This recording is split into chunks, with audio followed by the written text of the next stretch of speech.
Are you kidding me? Have I literally been talking for like 10 minutes?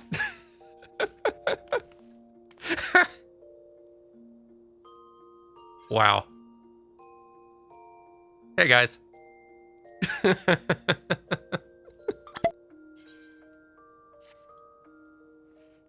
Incredible. Well, to review, Happy New Year, everyone. Welcome.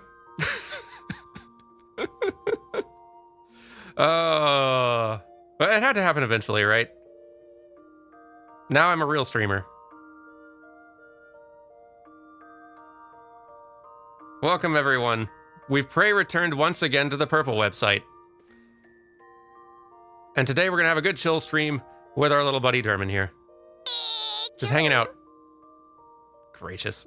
Can't believe I was muted that whole time. I wasn't even muted. The mic wasn't plugged in. So like we use a different microphone setup for live streaming audio as opposed to our like playframe recording. And I recorded a bunch of playframe stuff yesterday, and I just forgot to switch over which microphone was plugged into the interface. Like a fool would do. But welcome, everyone. Now, hang on. I'm thanking everybody again now, because I... No one heard me. I thanked you, but still. Thanks for subscribing, Hem the Green Mile Piano. Thank you for the 4 months, Kandarian. Thank you for the bits, several of you. Thanks for the 4 months, Vard Northborn, and Hello Jinx, and Real Leardo. Thanks for subscribing, Best Friend Lich, and thanks for the 4 months, Slash Seeker. And the bits, Baha Bali, and also for the 3 months from Mary Sushi. Hello. Thrilled to have you here. Thanks for doing a hype train despite me not being audible. Gracious. But to review. Ooh. Oh, thanks for the bits for one, Crazy Bean. You just finished Shadowbringers like 2 days ago and wanted to say thank you for getting me into Final Fantasy XIV, the best game ever made. Listen, I'm thrilled. Anyone who gets drawn into Final Fantasy XIV as a result of the story mode stuff, I am very happy for. Because, yeah, like, even though I am trying to provide a way for people to experience the story without having to play the MMO, it's not my goal to make fewer people play the MMO and give Square Enix money for this very good video game. I just want to make sure more people are seeing how darn good this MMO story is. But the fact that many people started playing regardless is great, because it also means a lot more people are playing in our group, like our Dantalis Theater Company is now full of good folks. And that's fantastic. Anyway, we're here with Durmin in our room, hanging out.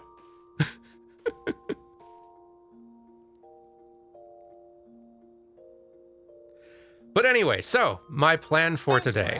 I was trying to think. I was consulting. Thank you for all those gift subs there, Classic Rock Fan. It's very generous of you, much appreciated. And thanks for subscribing as well, Misakuma. Enjoy the emotes, everyone.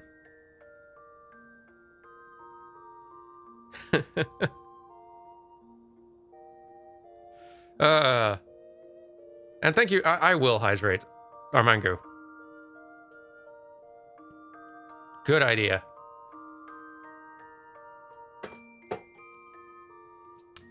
Can't believe the mic wasn't plugged in. As I was saying, so I consulted many of the PlayFriend folks over on the Discord as to what sort of chill Final Fantasy XIV stream type things we should do, what sort of side activities that wouldn't be in story mode. And I kind of had a couple things I was considering today. I think I've picked one.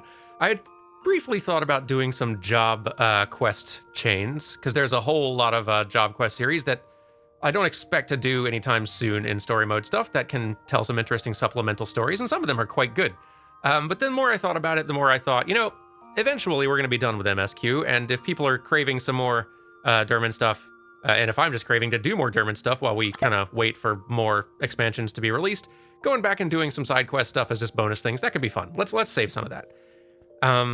There is a new event quest thing today. Yeah, we could do that. I'm down for that. We'll do that first, in fact. There's like a Heaven's Turn event. There's a New Year event with a quest that'll probably give some cute little minion or costume thing or mount or something. We'll go do that. I've not seen that. I don't know what it is. That'll be fun. Where does that start, by the way? Does anyone know? Thanks for subscribing, Spazzy. Starts in Limsa? Fantastic. We'll go to Limsa to start. I think our main thing we're going to do today, though, is sightseeing. So there's a system in the game called the sightseeing log.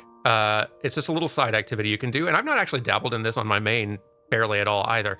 It's a thing where you basically can wander around the world, go to specific locations in it, maybe sometimes at a specific time of day, and you use a specific emote there, and it adds a little stamp, like a little entry to your sightseeing log, as well as like some text describing that location and things like that.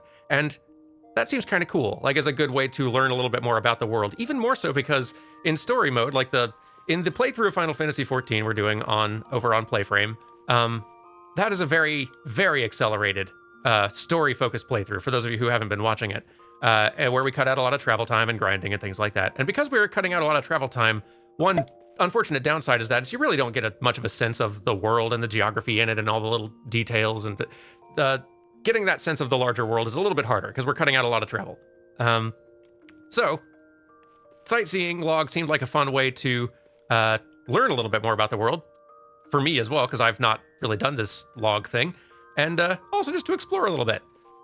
In addition, though, I think we should also do some side quests, and I don't have any particularly selected to start, but by the way, thanks for the 4 months, absolutely. But I have added a channel points thing, and I might have to adjust how many points this costs, but you will find a new channel points thing, which you guys can occasionally use to tell Durmin to go do a side quest that is nearby. It can be whatever side quest happens to be closest by, or you can suggest one that has to be nearby for Durmin to go do, and we'll just go do it. We'll see what it is. Now, I do hold the right to veto, and I'll refund your points if I do, if that's a side quest that I think we might eventually do for story mode or something. But I figured this is a way that we can, because we're never doing side quests for story mode, the world is full of them in every single location, and they tend to have lots of local flavor and kind of fill you in a little bit more about the people who live in each of these places. And some of them are funny, some of them are serious or sad or interesting. I don't know. It'll be interesting added stuff to do just in our chill little Final Fantasy XIV day we do here. So let's go on out.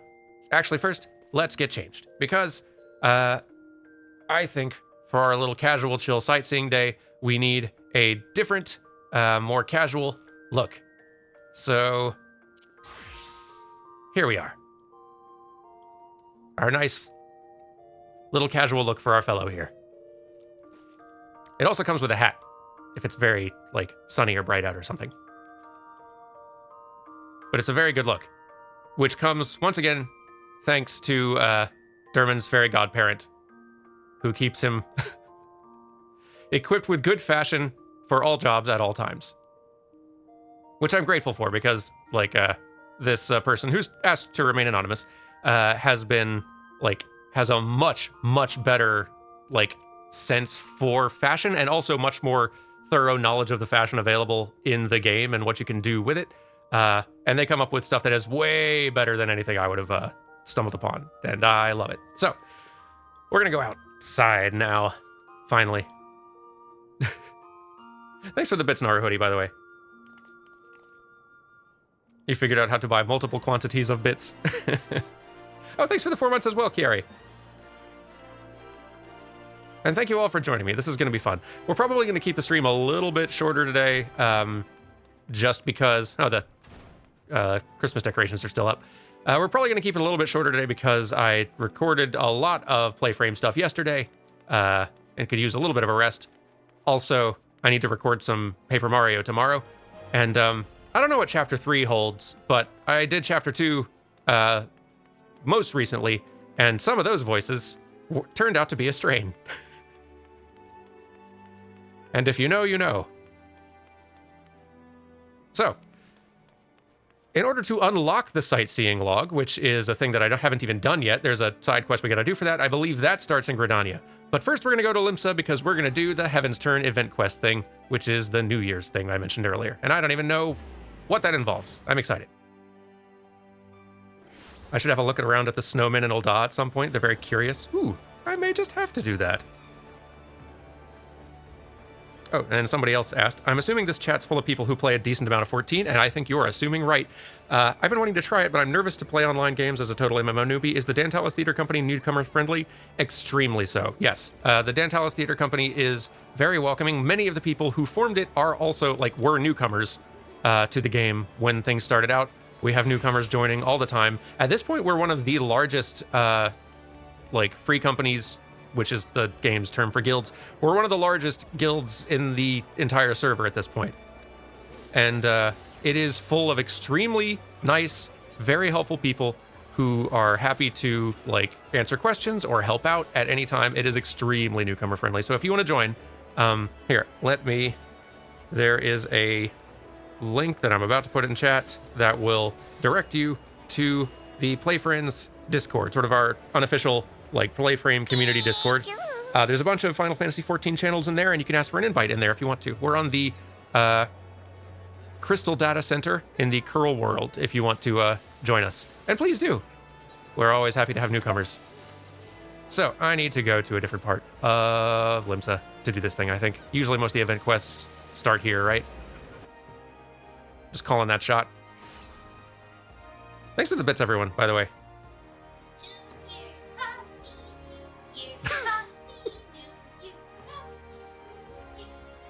Carrie is awake and going for coffee in a celebratory fashion. Carrie says good morning. Given we got a small crowd here, I'm going to assume this is our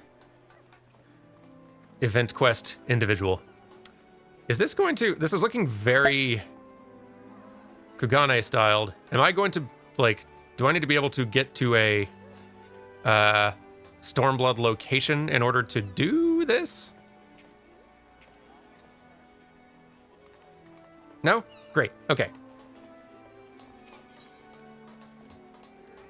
The Usagi Bugyo says, sees great fortune in your future.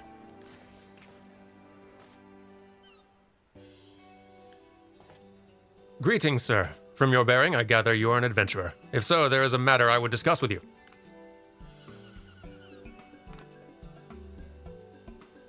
But where are my manners? I am the Usagi Bugyo, a member of a delegation hailing from Hingashi, a nation in the Far East. Each year, we travel across the seas to share our tradition of Heaven's Turn with the peoples of Eorzea. In this realm, it's held that the gods raise up one amongst their number each year to serve as a herald of good fortune. In the Far East, however, 'tis not a god, but one of 12 noble beasts that is chosen. In previous Heaven's Turn celebrations, we gifted participants kabuto fashioned after the presiding beast, but this year we have an even greater reward, an entire set of armor. Ooh, fashion. Excellent. Lest you wonder, I am wearing the very prize we offer. Magnificent, is it not? Surely you wish to claim a set for yourself. I do, actually. This would look great for several jobs.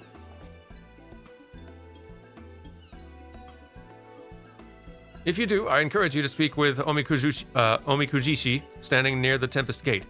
He's a member of our delegation and would be honored to present you with the armor. You need but heed his request.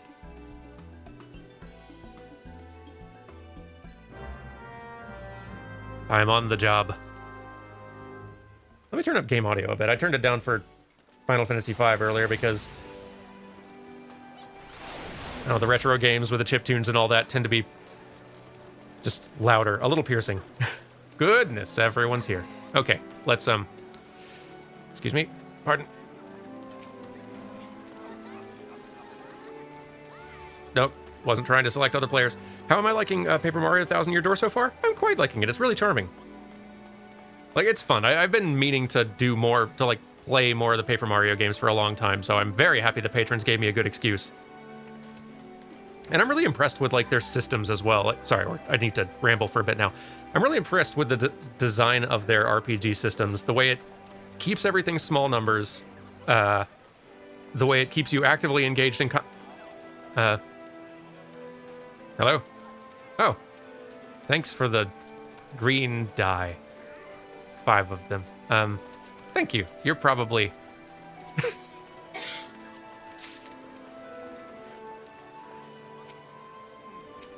I'm going to assume whoever that was is a member of the Dantalis Theater Company, or just very nice. Thank you. Yeah, no, I'm impressed with how like Paper Mario keeps you engaged at all times. How numbers remaining small despite all your like leveling up means you're just kind of getting more interesting strategic options. You're not like just seeing the numbers get bigger and bigger. I'm really impressed with their like item system where the limited inventory space plus the fact that you're getting money all the time, just and getting item drops all the time is just encouraging you to use items constantly so that you don't hoard anything. Like, not every game manages to pull that off with the limited inventory system, but it really works in Paper Mario. And it's just charming. It's fun having a world. It's fun having a game set in the Mario world where the characters do have to talk all the time, and so they do, and you get a lot more character out of it. I think it's fun. I'm enjoying it a great deal. But when we do eventually get to the end of it, I will be happy, for it will also mean that it's time to get back to our Final Fantasy XIV story mode times. Anyway, we have a rabbit here who doesn't even need to wear fake ears. Greetings, friend. I take it you've spoken with my associate, the Usagi Bugyo, and are willing to lend your assistance. This tends to happen with event quests when they go on, especially on their first day. You'll just see a large crowd of players all gathered around that quest giver. Before I make any request of you, may I ask if you are at all familiar with the word omikuji? I am not.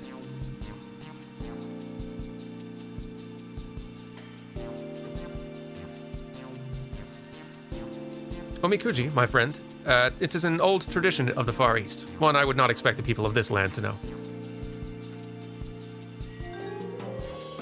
A form of fortune-telling, omikuji may be translated as sacred lots in your tongue. One receives a lot at random, and with it a message from the divine upon a piece of parchment. The message contains principles that describe what will bring one fortune, or misfortune.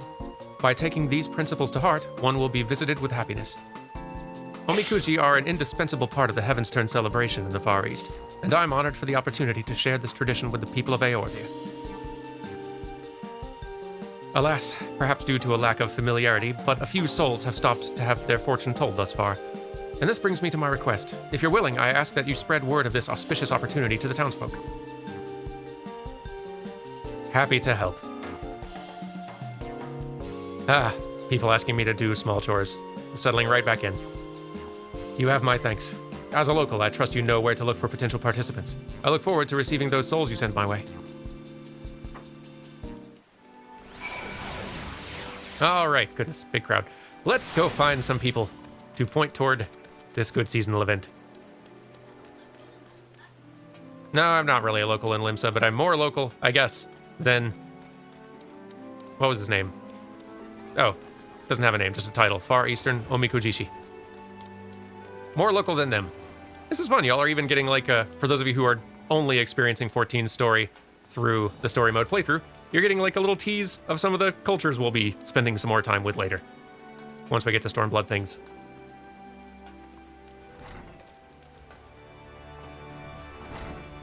Hello there. So this is a little den of, I mean, Limsa is a big nation founded by pirates, right? And they're trying to sort of slowly shift out of that piracy era into being sort of more of just a proper society. But there's, like, piracy is still sort of built into the foundation, and so we've got one sort of pirate gang hanging out here. I think it's all women, largely. Well, not entirely. It's not all women in here, but it's certainly run by women. And she tends to have little patience for anything or anyone. I've known the Far Easterners were back for Evan's turn, but they're doing fortune-telling as well this time, you say? These fortunes, they say anything about relationships, you know, between a man and a woman? I don't know. I actually didn't get very many details before going to spread the good word. Just curious is all. Don't get any strange ideas. Okay, I won't.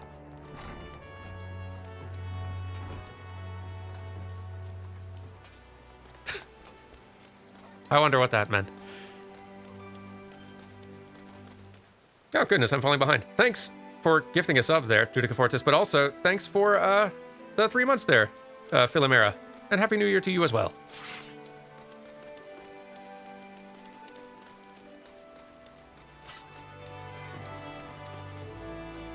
So, who else is interested? You.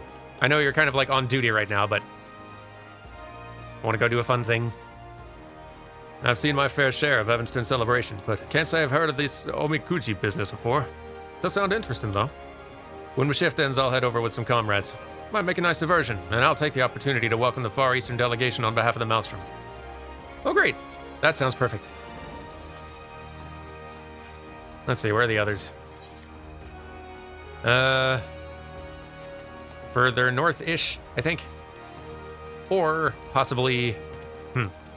They might actually be... Oh, wait, there's at least one here. The last one we're looking for might be in Lower Limsa. Just down on that level. We'll see.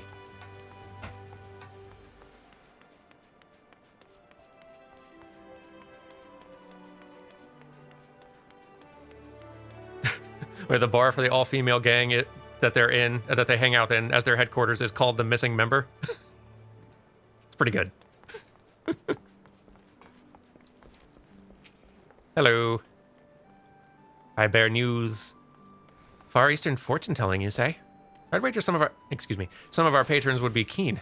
Fortune favors the bold, after all, and most here don't want for audacity. Sense be damned. I'll nudge a few customers your way while taking orders. It's the least I can do in return for the extra business we get thanks to Heavenstern. Fantastic. And one more... Somewhere? Are you... Oh no, you're around here somewhere. You... Gold-armored one. Sorry to interrupt. A traditional test of luck for the new year. Consider me intrigued. As proud chaperones of the Moonfire Fair, we have a responsibility to learn what we can from other festivals. Oh, is that who you are? The idea of entrusting one's fortune to chance is a bit too superstitious for my liking, but I'm certainly curious. We'll be sure to let our colleagues in the Adventurers Guild know about it. Neat. So they'll have you run into NPCs from other little seasonal event things, which I've not done enough of, so I'm not familiar with them.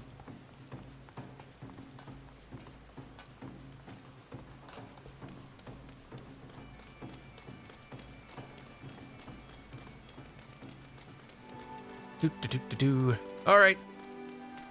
I have alerted a lot of people, or at least four people, who are going to tell four of their own friends to come over here. I think my job is done. You finished spreading word of the Omikuji. My heartfelt thanks. I dare say we can expect some participants to appear soon. Please stay and observe the proceedings. Okay.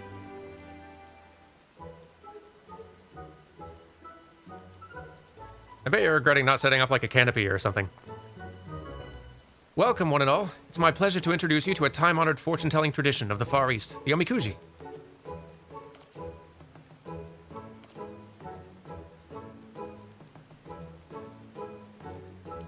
The process is simple. Begin by shaking yonder box until it dispenses a stick. There will be a number on the stick, which indicates which of these drawers you're to open. Take a piece of paper from that drawer, and upon it, your fortune is written. Once you've read your fortune, you may tie the parchment to the rack yonder. By doing so, good fortune will become better still, whilst misfortune will be cleansed. Alternately, you may also keep the parchment with you to guide you throughout the year. So, who wishes to learn their fortune first? This is quite neat.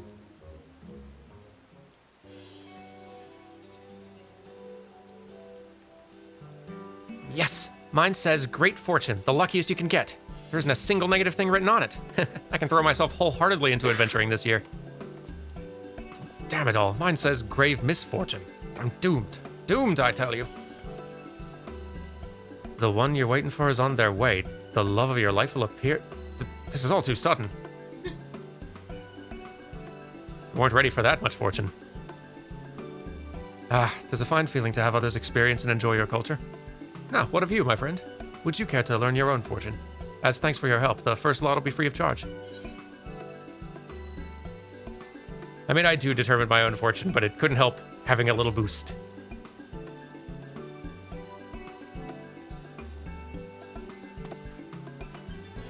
Then go on, give the box a good shake.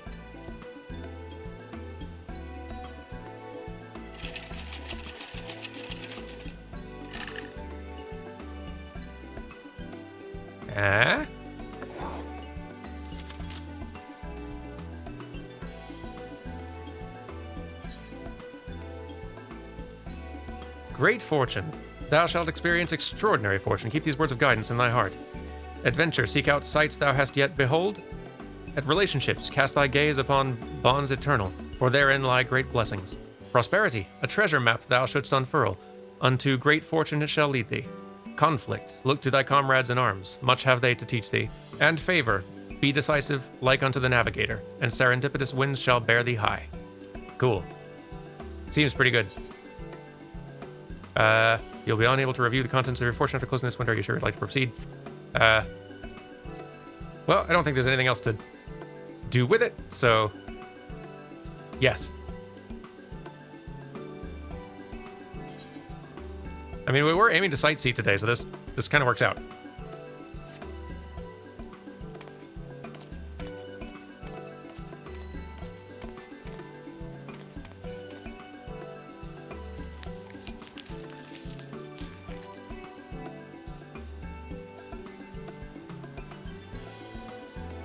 Allow me to thank you once more. Without your help, these folk may never have discovered Omikuji. Whatever the divine may have in store for you, I pray the coming year will bring you happiness. Much appreciated. Hey, there we go. Did that quest, but it's not totally done, I don't think. I think we need to go back. Or, well, here, we'll do the follow-up as soon as we can select you. The far eastern Omikujishi appears troubled by what he's seeing. Oh dear. Oh, but this is the one that will get us some good-looking stuff. Forgive me, my friend, but might I ask for another moment of your time? In no small part due to your assistance, many are enjoying their first experience with Omikuji. For some, however, it appears to be a source of stress.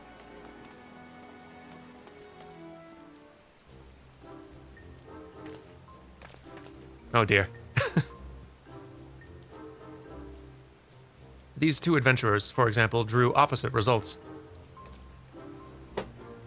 Great fortune, it says. Can you believe it? That means I've naught to fear.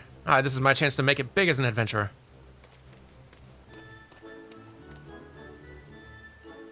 Seven hells, what a dreadful heaven's turn this turned out to be. Grave misfortune.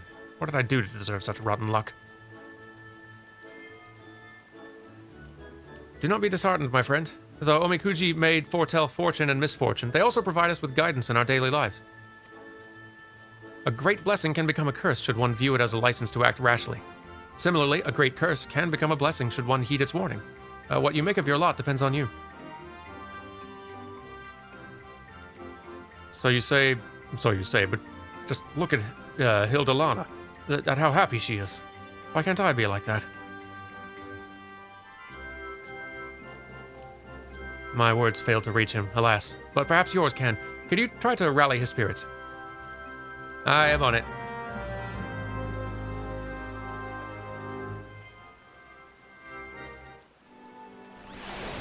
You there, surrounded one. Hey.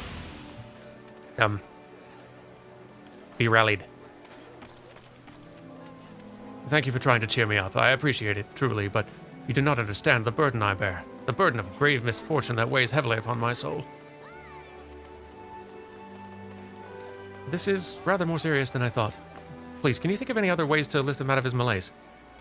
I could try to psych you up. How about that? Hang on. Where's my psych button? Get psyched! Come on.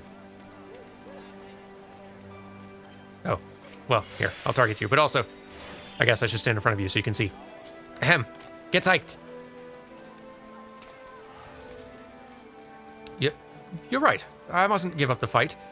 And yet...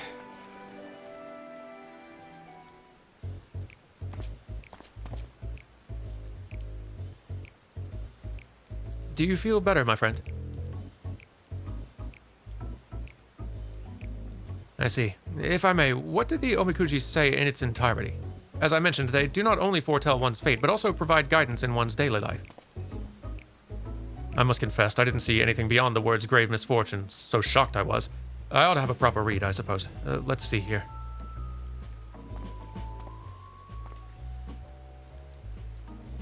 Adventure, thou must think of others before thyself. Well, that isn't so bad. And next, prosperity, prepare to lose thy treasured armor. Oh, I knew I shouldn't have read the blasted thing. The set of armor's my pride and joy. I worked myself to the bone earning the guild to pay for it. Now I'm going to lose it all. Well, come now, let us read the Omikuji to the end. Look, as the navigator maintaineth her net, so too must thou tend to thy friendships. Let not camaraderie's weave fall into disrepair. Sage advice, would you not agree?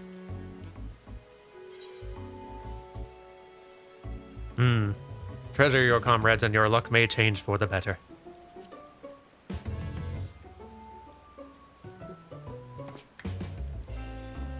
Yes, you are right. My thanks to the two of you for helping me to see sense.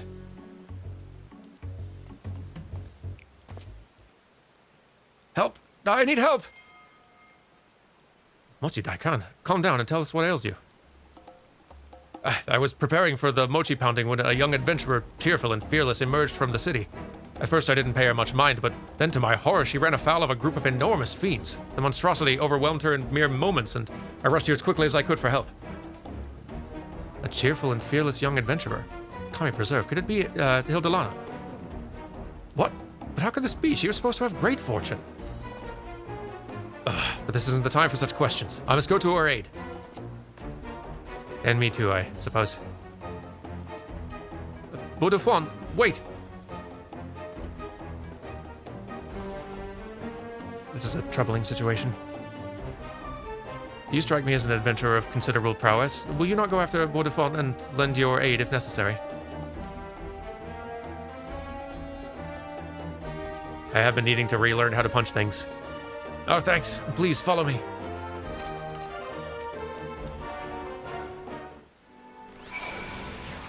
For those just joining, by the way, who could use a summary, we're doing a chill day of side quests and sightseeing today mostly, but right now we're doing an event quest. These are the sort of things that pop up seasonally around the year to do with various holidays and things like that. Like, you can still see Christmas decorations up, and there were like some Christmas quests and things that went on earlier. Right now we're doing sort of a New Year's quest, more of a like a lunar like Chinese New Year type thing. And usually as rewards for these, you get some special little like minion or mount or piece of equipment. There's an armor set apparently we're going for this one.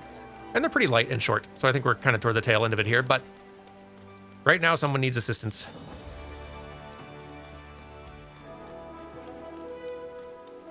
So let's get on outside into the Lenosha area where we spend so little time.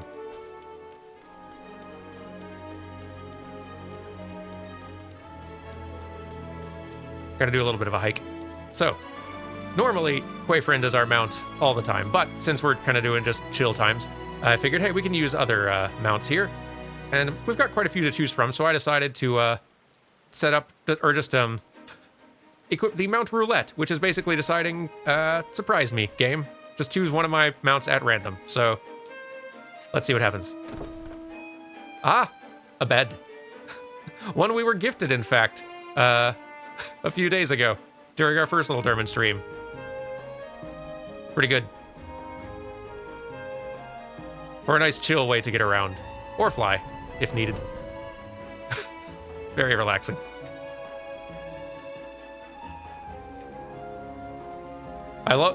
Usually I love when mounts are scaled down to the size of the player character, but the bed actually being pretty large regardless, it's pretty awesome. Very good. And next time I pull in a mount, it'll be something else random. Oh, you handled it. Good. You alright? Followed me here, did you? We both took a bit of a beating, but I'm pleased to say we're still breathing.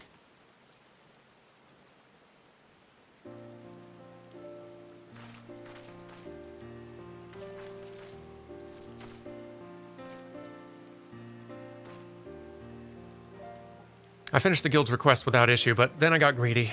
If Buddha-Fuan hadn't arrived when he did, who knows what might have happened. I merely did what any friend would, Hildalana. I'm just glad I made it in time. I shouldn't have put you through that. And look what's become of your armor. I'm so sorry, Buddha-Fuan. It's broken because of me. Oh, don't mention it. It's a small price for protecting a dear friend, and one I'd willingly pay again and again. So for his name, it'd be Beau de... Would it be beau de foin? More of a kind of foin? A little bit? I assume the N is still a little bit in there. Beau de foin? Okay, something like that? Cool. Getting a little better at it.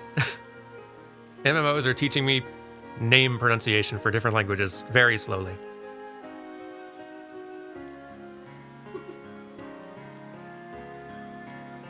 But if this didn't play out exactly as the Omikuji had foretold.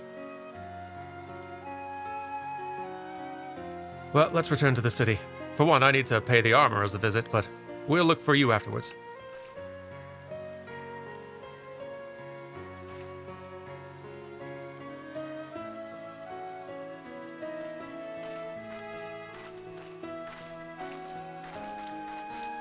Have there been Gaelic names at all? Oh, there have been, and botched ones as well. There's a whole raid, like there's a whole, I guess kind of like civilization, older civilization in this world from a previous era that does have a lot of more Irish Gaelic name like influence. And there is some raids, at least one raid you can do that involves that culture a whole lot and digging through that culture. And in that raid, there's just a whole lot of Irish Gaelic names, which are hard. Really, the only pronunciation rule you need to know is that whatever it looks like doesn't sound like that at all.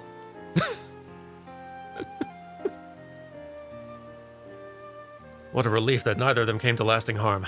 Let's head back ourselves. The Omikujishi will doubtless be eager to hear the tidings.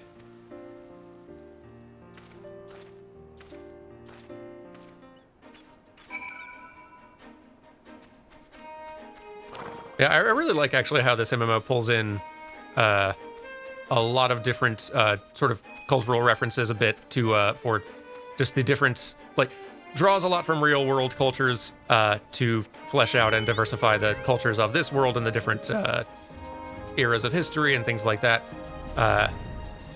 It does mean on occasion that some names will be very tricky to figure out the pronunciation for. The Irish Gaelic stuff definitely being one of the most tricky, but we'll also be getting into some Mongolian in Stormblood, and that's also tricky. Like, I've done a little bit of, like, I've done a little bit of research on it, but it's much, there are far fewer resources that I can find, like, or far less robust ones for help learning to properly pronounce Mongolian names and things than I can find for French, so not easy. Welcome back, my friend. I understand everyone is safe, but what happened out there?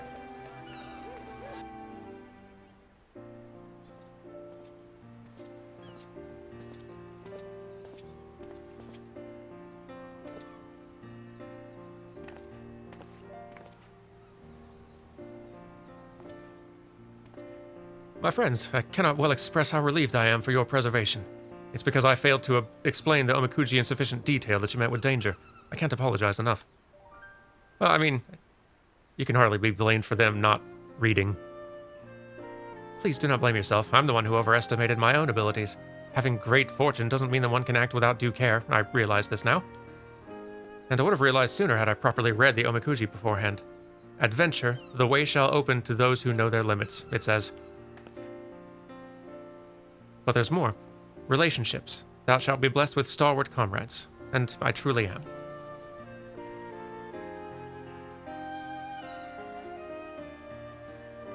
Oh, that reminds me. What became of your armor? You wished to have it repaired, I believe.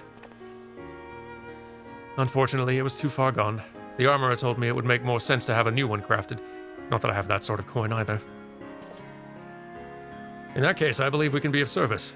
We offer a set of Yoroi, the armor in your tongue, as a reward to those who have helped to make this Heaven's Turn celebration better. You've more than earned it. Truly, this sounds too good to be true.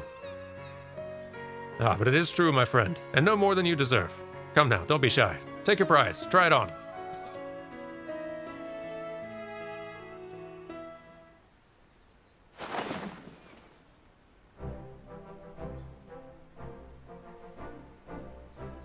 We are totally getting some use out of this in Stormblood. This is perfect. It's magnificent. Just magnificent.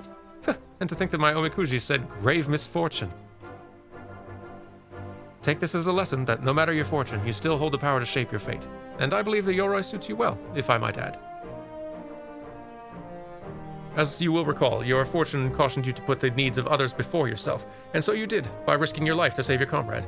That selfless act may well have reversed your grave misfortune. I see.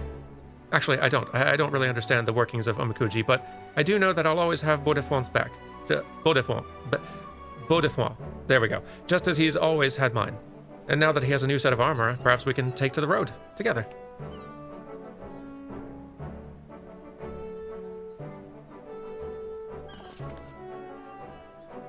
I can't thank you enough for helping me with the many unexpected troubles that occurred this day. I'd be honored if you'd accept a set of yoroi of your own.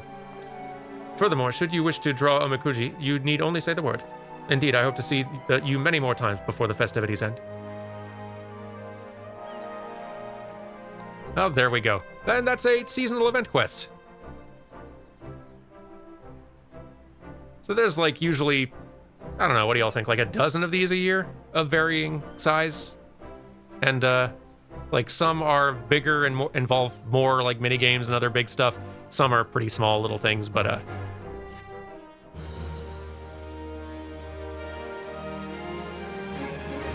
you may now draw omikuji for the remainder of the Heaven's Turn festivities this year by speaking with the Far Eastern Omikujishi. Nice. Well, let's see here. Gotta get a quick look at it. Actually, well, here, we'll do just a little tiny preview of just the main body set. Yep, that's gonna look pretty good later on, I think. That's gonna be a fantastic looking samurai set, actually. Well, hooray! Well, I've gone and done that. Now, though, we do need to go and unlock that there sightseeing log of ours. So let's get ourselves to Gridania. Alas, snap travel will not work here. Streaming interferes with my signal. Let's see. Where will that little quest be? That might be it. That might be it. Seeking Solace might be the quest we're looking for, but just in case, let's check Old Gridania as well. You got a small fortune and the game roasting you for being a hoarder. With your omikuji. Oh no. Game has your number. Let's see. Nope. Yeah, I think that other one was it.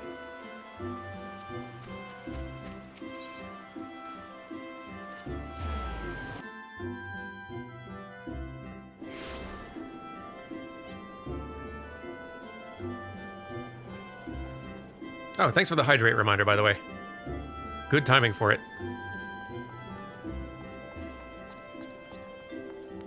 Loving this early evening fog here in Gridania. This is a nice look.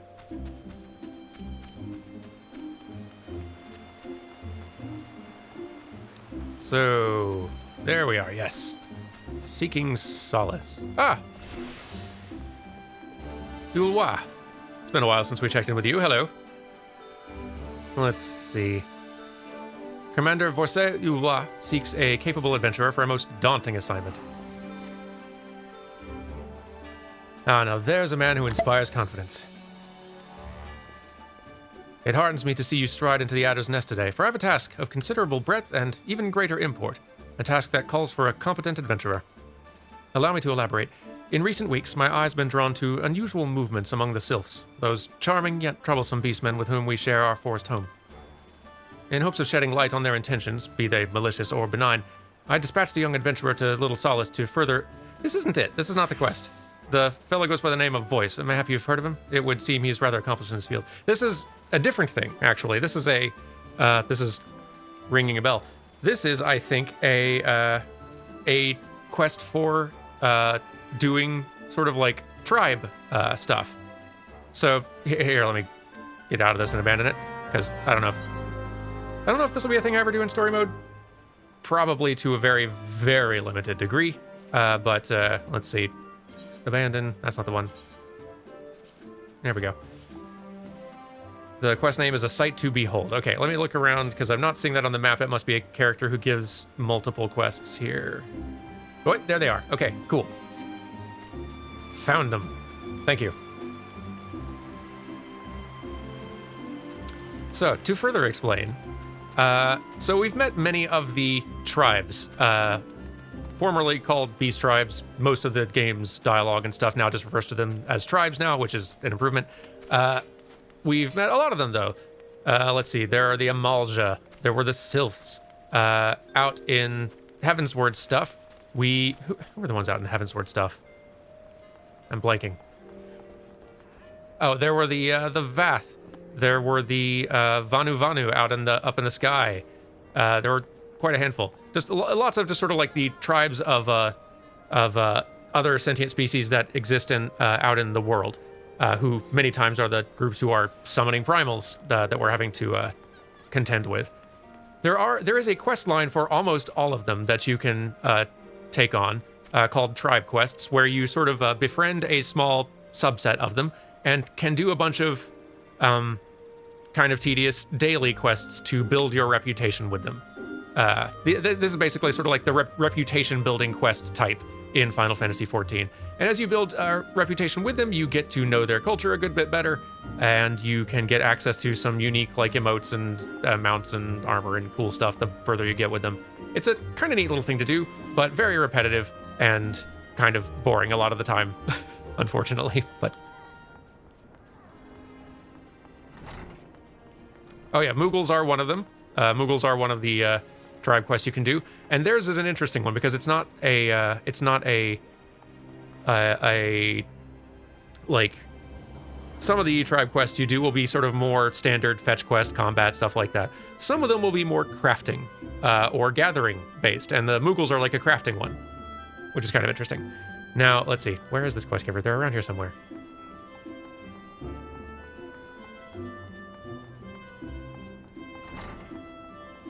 You are the one. Now, Gumdula wishes the patrons of the Carlin Canopy would keep a closer eye on their belongings. As if I'm not busy enough without playing Lost and Found. Oh, do forgive me, friend. Once again, one of our customers has departed without her belongings, and I'm at... Everything okay, Ninja? And I'm at a loss for what to do about it. While I understand that adventurers have many cares on their minds, 'twould make my life much easier if they could keep their personal effects in order. But you didn't come here to lend an ear to my grumblings. This is the book in question. The face of its owner was unfamiliar to me, but Errol over there seemed quite smitten with her, as with every pretty lass he lays his eyes on, but that's neither here nor there. Might I trouble you to inquire as to the girl's whereabouts? I've found the man to be less than forthcoming ever since I spurned his advances. Sounds delightful. Errol? Oh, here you are. Ah, the sweet little thing with the journal. Of course I remember her, and remember her well. Had a smile to warm the heart, and a laugh, a lilt, one might say, to tickle the depths of one's soul. And she was most eager to hear tales of my many travels, which speaks to a keen and sensitive mind. Jilly, I believe, was her name? No, that's not right. Jilly was the redhead from last week. Damned if I can remember. You must understand, no small number of comely lasses seek out my company. I dare say keeping all the names and faces straight is an adventure in itself. Any road, the girl spoke of paying a visit to Upkulu Falls before traveling on. Like as not, you'll find her there now, shedding a tear or two at our parting. Do pass along my regards if you see her. She should be readily recognizable in that charming straw hat of hers. Well, great, thank you. And now we're done with that interaction. So huzzah. Now let's go to... Oh, still in Gridania. Got it.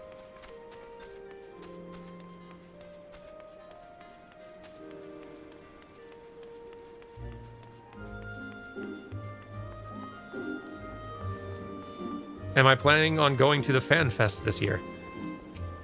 You know, I am definitely looking forward to the next Fan Fest. For those who don't know, the Fan Fest is a semi-annual convention, not even really convention, almost more of a show thing that that Square Enix puts on, in which they tend to announce a lot of the big news and upcoming things for Final Fantasy XIV. New expansions tend to get announced at those things. Lots more details about the game. Concerts will happen. It's a whole big thing. I don't know if are they doing it in person this year, or is it still a remote thing? I would totally, like, this would be the first time that I'm actually caught up to current content and wouldn't be spoiled on anything, so I actually might, like, digitally attend if that's allowed. That seems like that'd be fun.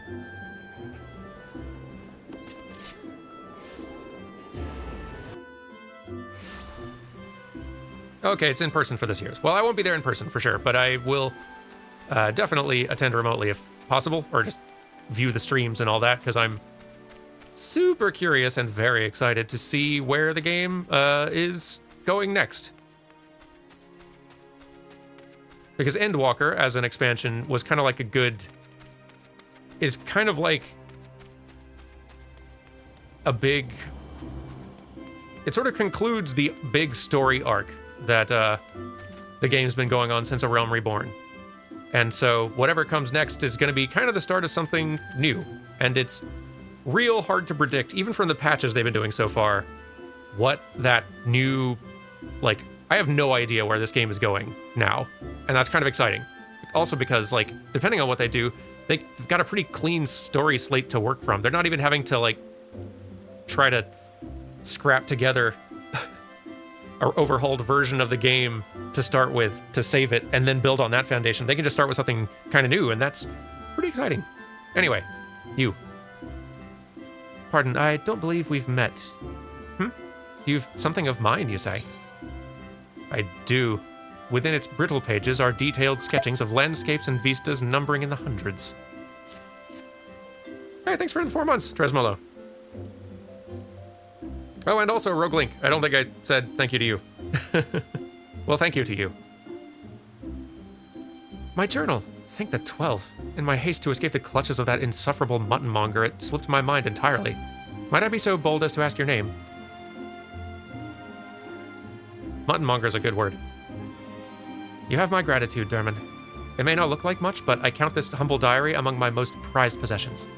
Its pages brim with tales of the most heart-stirring sights to be seen in our realm, as told to me by the sensitive souls I've met in my travels across Eorzea. Tales that have struck with me a most incurable case of wanderlust. As an adventurer, you too have seen the realm, I'm sure. But I would ask you, Durmin, have you truly seen her, borne witness to Eorzea in her myriads of splendor? Have you stood on the palm-fringed beaches of Costa del Sol just as the sun peeks out over the horizon, its rays kissing the sands beneath your feet? Have you lost yourself in the night sky of the Sagoli, adrift amidst a boundless sea of stars? But why do I even try to convey with words that which must be seen to be appreciated? To our fortune, whithersoever we wander, Eorzea's beauty is but a stone's throw away. If I may quote from my journal, yes, this is the one. Afore the fane, beneath the two that are as one, her divine cup runneth over with light ethereal. Such were the conjurer's words, and I would see as she saw. I saw for myself before coming here, and I can assure you the conjurer spoke true. Indulge me. Go there and look out upon the beauty before you. I would hear your thoughts. So, this points to... Oh, okay. It's pointing to a place in Gridania. That's nice. Near Nofika's altar. So we need to seek out this place and use the lookout emote in that location. Let's do it. What's the fastest way back? Probably this way. Now, my understanding... again, I've not done much of the sightseeing log on my main character, so this is kind of a newish system to me. My understanding is that the A Realm Reborn version, as with most things, is kind of worse than what they did in later expansions. I think it's a lot easier to find them in later expansions, and they aren't like... You don't have to find them at specific times of day and things like that. So, these may be a little bit more of a nuisance, but I'm still quite curious. Oh, sometimes it has weather requirements too. That's really annoying. Yeah, I'm glad they changed that. So, this is the Nofika's altar area. let's see, where the Conjurer's Guild is. You can go down through here to kind of tunnel beneath, down into the roots, into the ground where the Conjurer's Guild, or White Mages, effectively are located. Over here is the person we talked to if we wanted to go to the Kane Senna, the person who runs Gridania, to her little outdoor water office. But this is the spot. Okay, so I don't know what time of day or whatever we need, but I'm going to use the lookout emote once I find it. And my little buttons. Here we go.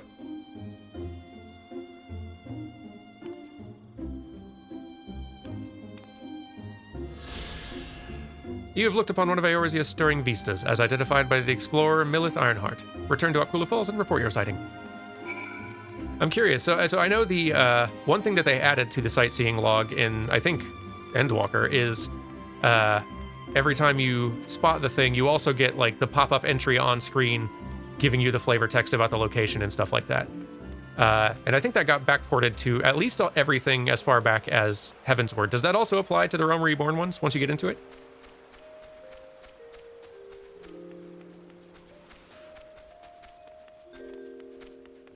It does? Excellent.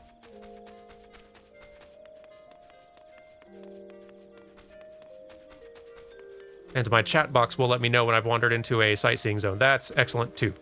Good, good, good. Hello. Welcome back, Durmin. I trust you were as moved by the sight as I was. The great stone that adorns the entrance to Stillglade Fane is none other than the Sky Serpent's egg, cast down from the heavens by Nofika the Matron so long ago. And those mammoth tree trunks, remnants no doubt of a primeval forest. Whence did they come? Why did the two great arbors grow as one? This I do not know, but what I do know is that the realm is replete with such beauty, if only we know where to look. This is what compels me to wander, not the promise of power, glory, or riches, but a burning desire to bear witness to all the wonders around us, as wrought by gods and men alike. Though we have just met, the twinkle in your eye tells me that we share certain aesthetic sensitivities. It would be my pleasure to gift you with a sightseeing log of your own. In its pages, you'll find my record of the most stirring sights of the realm, both those I've seen with my own eyes and those I have, thus far at least, only heard of in my travels. No doubt your adventures keep you occupied, but is this not all the more reason to take in the sights as you travel? That both body and mind might enjoy a moment's respite from time to time? And who can say? Perhaps you'll discover glorious new vistas that have eluded even me. With that, I wish you safe travels, Durmin. When you've seen all there is to see, pray return to me. I'd like nothing more than to share impressions with a fellow sensitive soul. Well, perfect.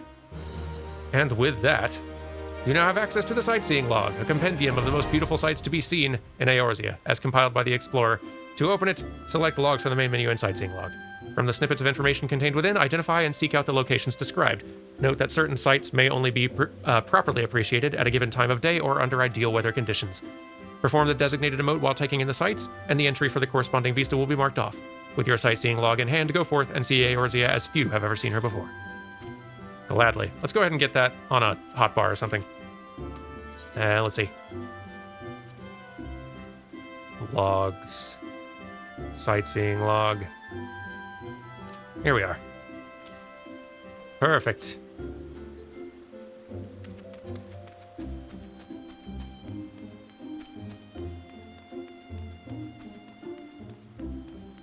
So I saw someone in chat asking, like, what does this do for you as a player?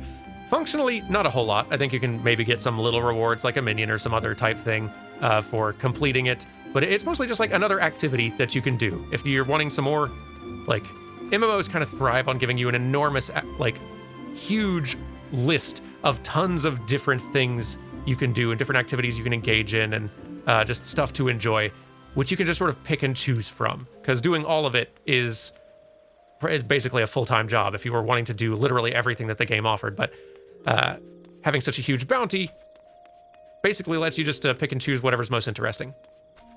So a lot of people, many players, probably have not dabbled in the sightseeing log at all. And up till now, I've basically been one of them. I've just kind of did the quest that unlocked it, and then when I see one in later expansions, because they're usually like highlighted by a sort of glowing little point, I'll try to maybe go over there and use the lookout emote and see if it gets me anything. It does give you a little experience bump, which is not bad, but let's see.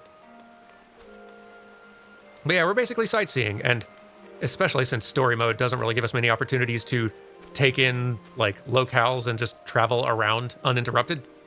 This seems like a fun, chill way to spend a little stream time. Anyway, so here is our log. We have got 20 Realm Reborn places we need to locate.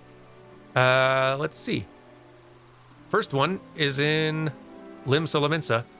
Under the azure, I gazed down upon warships 3, their billowing sails of crimson, leaving no doubt as to who truly rules the seas. Such were the merchant's words, and I would see as he saw. So, all right, well, that sounds like it's in Limsa proper. Let's go.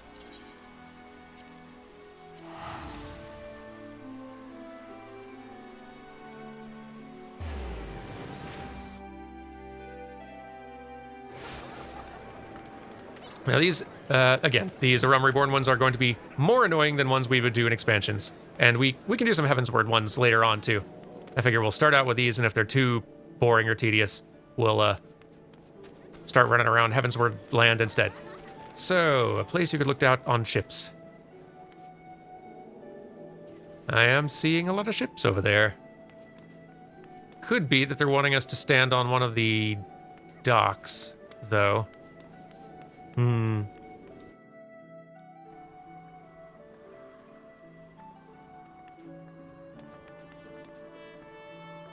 We might need a guide for a Realm Reborn, honestly. I figured that might be the case, so I've got one pulled up. So, yeah, let's just go. Okay, so we need to go to the upper decks. Coordinates around 9, 7, basically. And, yeah, let's just do that. And apparently, we just missed the time window for this one. Alas. I think this one only goes from, like, 8 until 12. This is another reason. So the main reason that the, well, there's 3 reasons. 3 reasons that the Realm Reborn sightseeing log stuff is more annoying. 1, it doesn't visually give you an indication in the world that you can just happen to see as you run by and check out. 2, there's a limited window time of day in in-game hours, so not like you don't have to wait a bonkers long time for it to circle back around, but there is a limited window of time each day that those vistas can be seen, and they require specific weather conditions, which you don't have control over. That's all very annoying.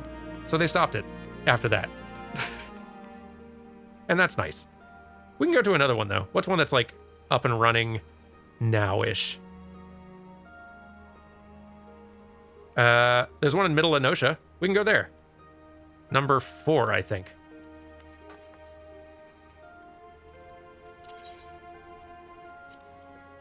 Yes. Back-breaking, arse-busting work it is, but seeing me vessels ride in the wind, soaring off to far lands where me legs will never carry me, well, at least me sweat and blood ain't been for naught, eh? Such were the laborer's words, and I would see as he saw. To Middle Enosha, then.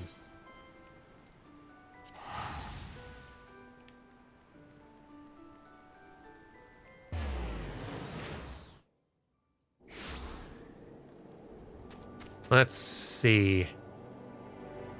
Seeing the vessels ride in the wind, soaring off to far lands where my legs will never carry me. Sounds like airships, then. Where would we see airships? Oh, right, we've set to Mount Roulette now, so... Here's Midgard Stormer, I think. Or, well, no, you're pretty armored up. You might be a different one. I don't remember Midgard Stormer being all spike-plated. Whatever. Let's see. This is the wrong way.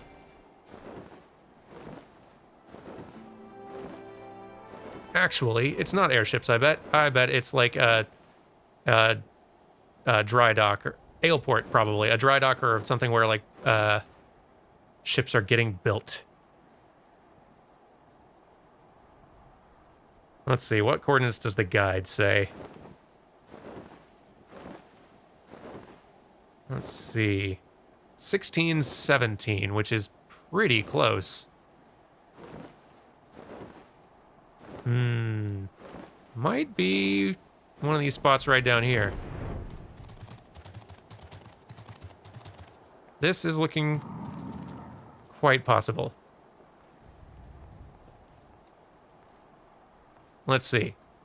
So I think we are in... well... My text chat says I strayed too far from the Vista. So I'm close to it. Here we go. Okay, here's the spot. I think we found the spot. So we look out.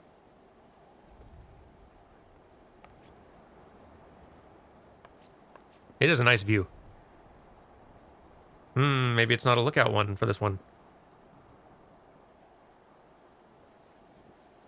Oh, it's the time of day. I was reading the time of day wrong. Is there a way I can set this to, counting differently? I bet there is. Hang on. UI settings. Can I get it to do more like military time? Because I think that's what this guide is,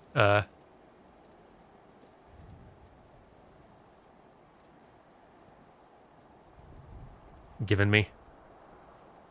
Oh, if you just right-click on it? Hang on. Oh, I'm right-clicking on it, but that's not changing because, of course, it's 2 a.m. Anyway, we're kind of 0 for 2 right now. We should be better. We should do better at this. Let's see. So, something that can be reached at 2 a.m. then. Back in Limsa. Hint number 2. Third time's the charm. A flagon or two of grog haven't filled me, Ed, with big ideas. I eyed that hive of villainy from the pier, feeling as if I could cut down Hilfair himself. Woke the next morning strung up by me ankles. I was lucky to escape with me life. Such were the buccaneer's words, and I would see as he saw. All right. Limsa, you can't withhold good sights from me forever.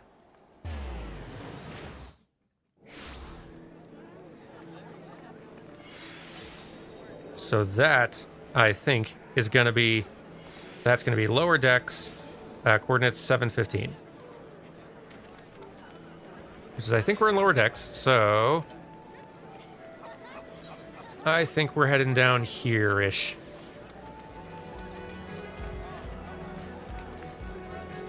One thing that I don't think 14 does, but that they should borrow from Guild Wars 2, is Guild Wars 2 has a Vistas kind of system as well, and theirs are even better in that, like, when you go and you reach them and click on them, the game gives you a quick little, like, cutscene, a sort of a sweeping camera landscape view, kind of showing the location off, just from an ideal angle and getting you a more zoomed out look at just the surroundings, and which is just a great touch.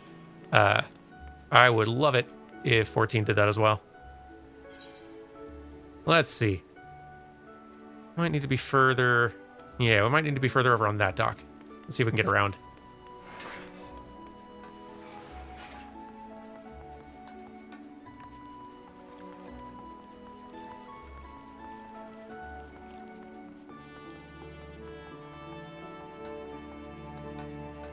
Ah, hello.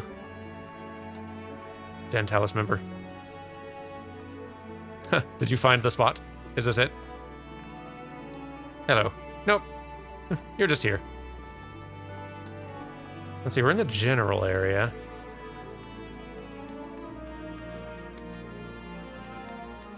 I want to find it before our window closes. 7:15, we're in the general spot. Let's see, maybe a little further out here.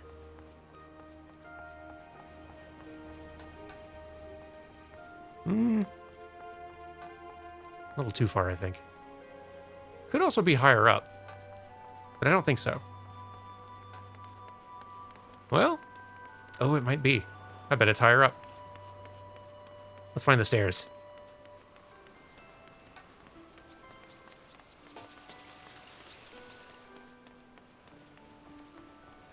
Which I assume there are.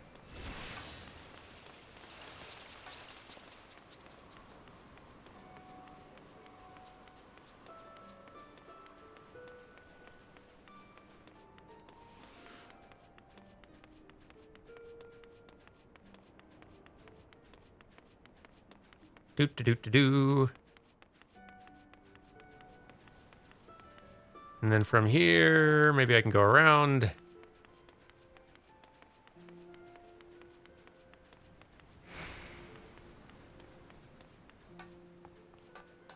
There is a little bit more of a view here. But... I don't think this is correct.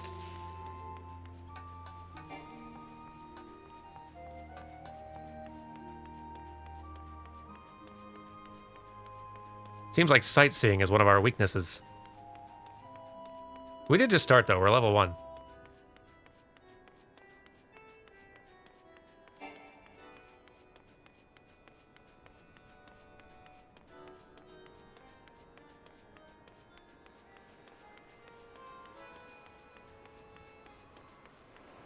Yeah, gotta grind.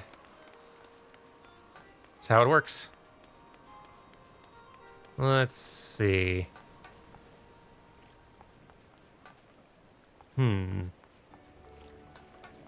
Maybe on the boat.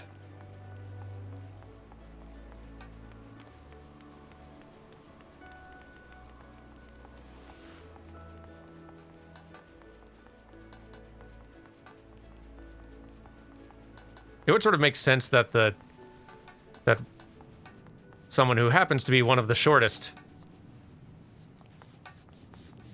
little races in the game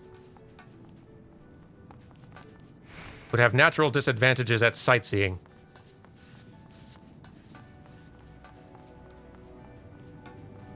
Height is a bit of a factor.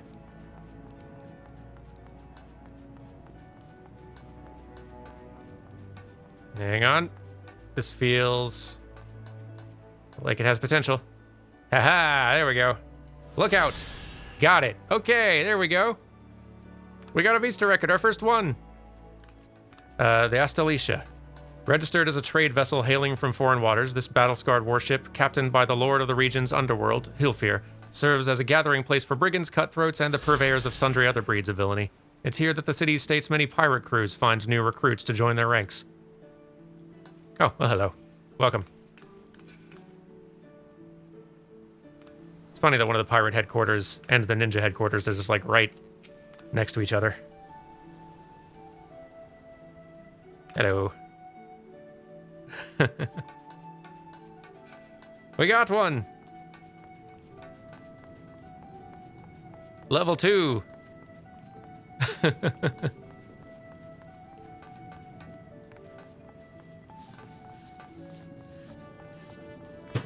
Which one should we go for next?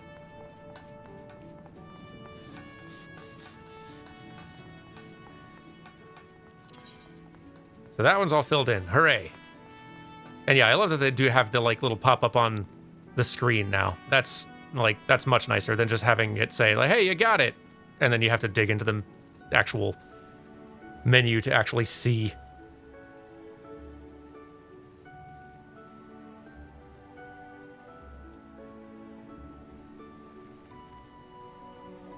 All right, let's see. It's 4:30 a.m. in game currently, so we could get one of the Middle Enosha ones pretty quick like here. In a dank cavern that's never known the sun, the patter of the rain, me only companion, I dropped to one knee and said me farewells to me ill-fated mates. They sing no songs for fishermen, but the sea swallows us all the same. Such were the old mariner's words, and I'd see as he saw. Okay, Middle Enosha then. We go. Middle Enosha, between 5 and 8. It needs to be raining, though. At 2019. I don't know if it's going to be raining. It looks like it's wind right now. We can find the spot, though.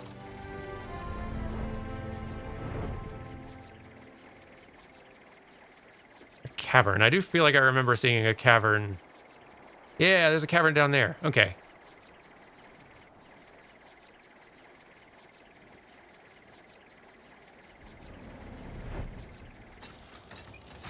This, I think, is the location down here.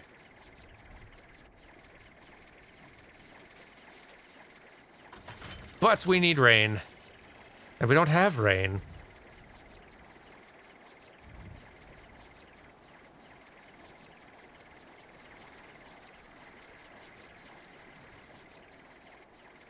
Really pretty scenery, though. Like, even if we're just casually sightseeing. It's nice having flight just so you can get a better sense of each location. So we got Limsa Limensa, the capital city, all out here. And Middle Enosha is kind of just everything off kind of to the northeast of it, looks like, generally. One of the early areas where players will be able to romp right outside and find some level appropriate enemies to fight. Or just look at, I guess, but you don't get experience that way.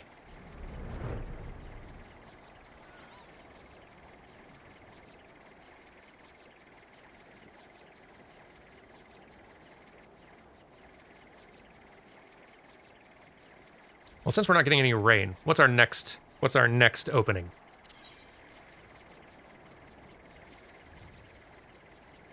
As soon as we hit noon in game. Actually, we won't have to wait that long. There's number 5 will still be in Middle Enosia. And if it gets cloudy by 8 in the morning, then we can do one at 25:27.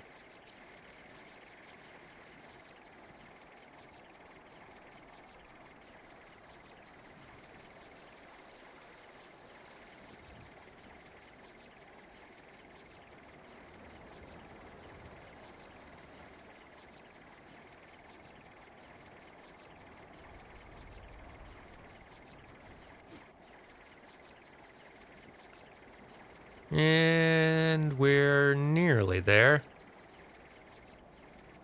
We're in the general area, but it's going to need to be cloudier.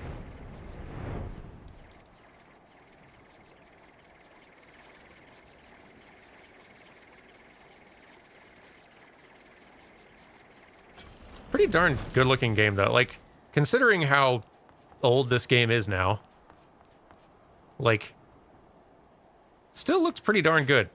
They've apparently got some pretty extensive graphics overhauls planned for the next, over the next decade or so. So it's going to be looking even better before long.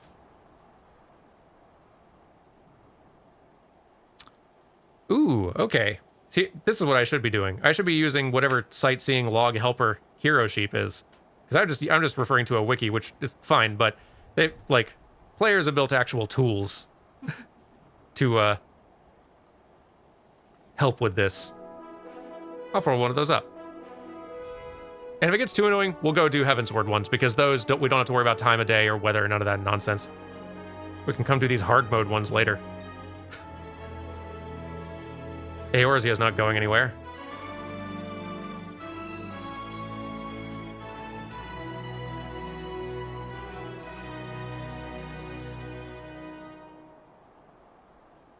So let's see. According to the log I'm following,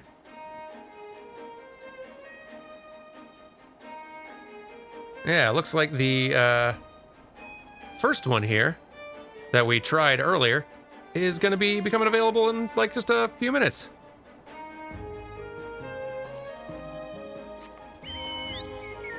Ooh. Ah, the cool little black chocobo that we got as a gift from Orchifont, I think.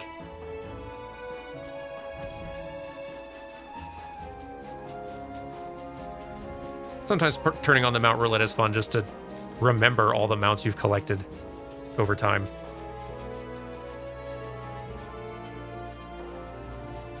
Anyway, back into Limsa, to the upper decks around 9/7 or so.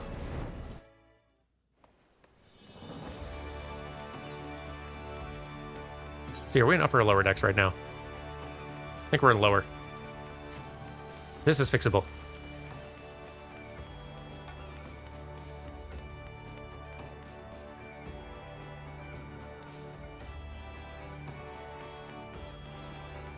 9/7.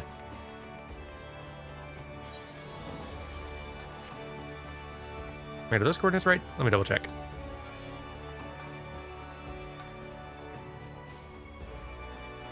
Upper decks, oh, it's near the Culinarians Guild. Okay, yes. So yes, if you're curious, we are coming up on now here the Culinarians Guild, where you can learn cooking. So Durmin has spent a little bit of time here. There is a sort of restaurant, pretty famous in the area restaurant, located right outside. Here's the guild itself. The guild master you'll be learning from early on.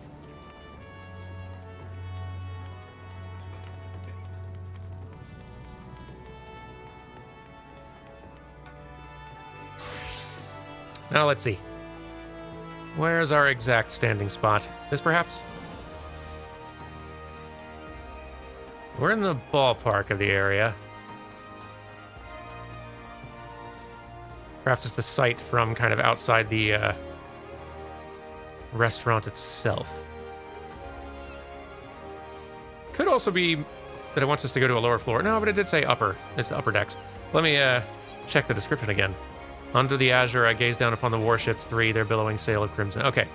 3 warships gazing down at. Oh. That looks pretty promising. Do gotta find the exact spot, though. I, too, love Durmin's casual outfit. Just another triumph from Durmin's fairy god parrot. Maybe we need to be up on the railing. Wait, we do. That's it. Yep, that's the spot right here. I don't think it's yet time. I think we still got to wait a few like a minute or two. But appreciating all the help from our helpers here joining us.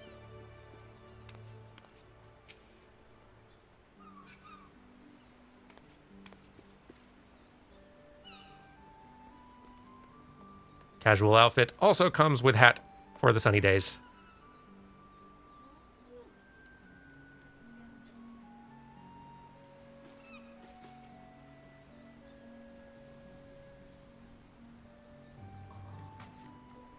Loving the umbrella.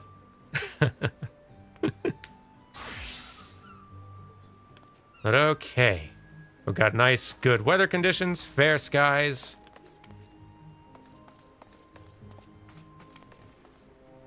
I got a good feeling.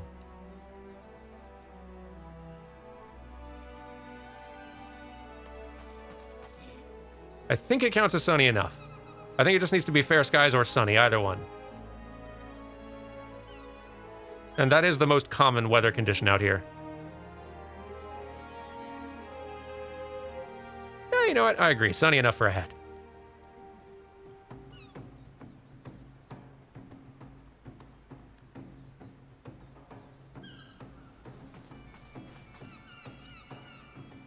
It's really clever of them adding this little small, like, side activity. Well, it's not even that small. There's a lot you can do. This side activity in general. Just to give you further reason to, like, kind of stop and look around and appreciate the, just the real good environment art this game's got going for it. Especially for a game that came out in, what, 2010? 12-year-old game?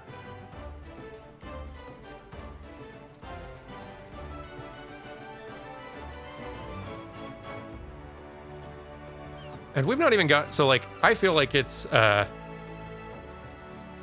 like, Heavensward bumped that environmental beauty up a bit. I feel like Stormblood is when you really start seeing that, increase in quality. Okay, it's time. We look. We just succeed. Barracuda Piers. These docks provide safe mooring for the Thalassocratic Navy's principal squadrons, also known as the Crimson Fleet. To prevent sabotage, admittance to the area is forbidden to the general citizenry. However, on clear days, one may catch a glimpse of the Armada flagship, the Triumph, from atop one of Limsa myriad spans. Like this one. Well, hooray. We did it, team.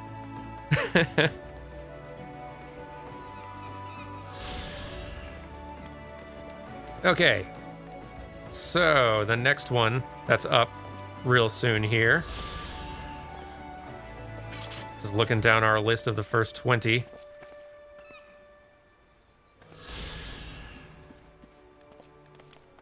All right, one of them's up in about 10 minutes, out in Gridania, actually. We need to head to the Leatherworkers Guild. Oh, good. I'm glad everyone's getting in the sightseeing mood. Yeah, this can be a good group activity. Loving the Hornet cosplay, by the way. Top notch. And a good shot to you.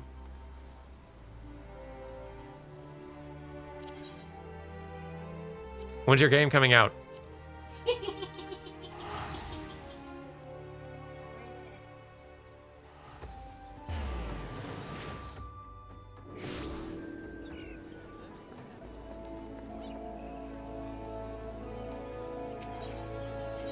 To the Leatherworking Guild, which is... Hey, you know what? We got time. We can walk. So this is the main Aetheryte Plaza, which you've all seen. I honestly don't know how many people are watching who are like story mode viewers but not players of 14, so it may be that I'm giving a sightseeing tour to people who are walking through here constantly.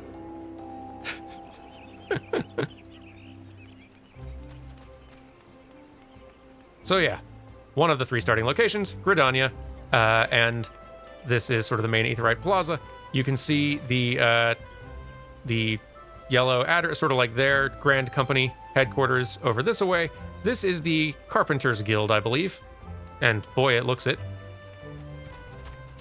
Over here, we've got the Carlin Canopy, which is sort of like the Adventurers Guild location. Also beneath it is the airship lift location if you're wanting to travel to one of the other city-states.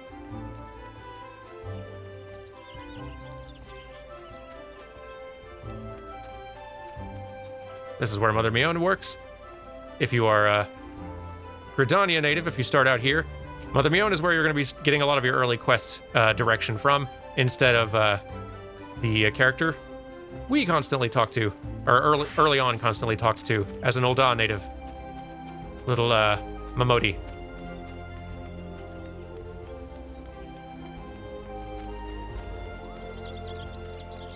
Ah, Buffy Buffalo, you've also started playing recently. Fantastic. Welcome to the game.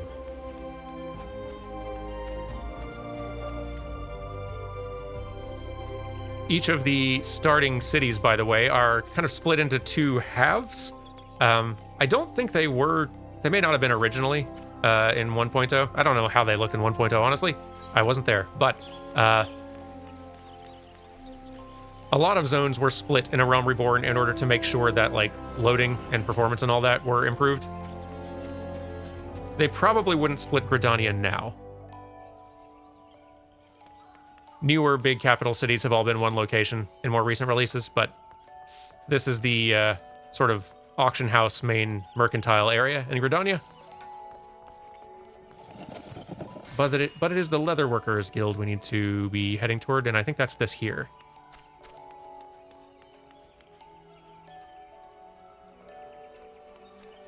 So, for this one, we got about 7 minutes, and we need clouds. It is cloudy, so we're in pretty good luck. If it stays cloudy until noon, we're in business. So this is, let's see, this is entry number 9 here. Knew it was my calling ever since I was knee-high to a gubu. When the cloudy days sunk my spirits, I'd sneak into the guild, climb as high as my legs could carry me, and watch the tanners and tars at work below. Such were the craftsman's words, and I would see as he saw. Okay, so the coordinates we're looking for here are 12 and 7. Knee-high to a gubu is pretty tall. Well, actually, no, their legs are actually, they're very tall, their legs are very short.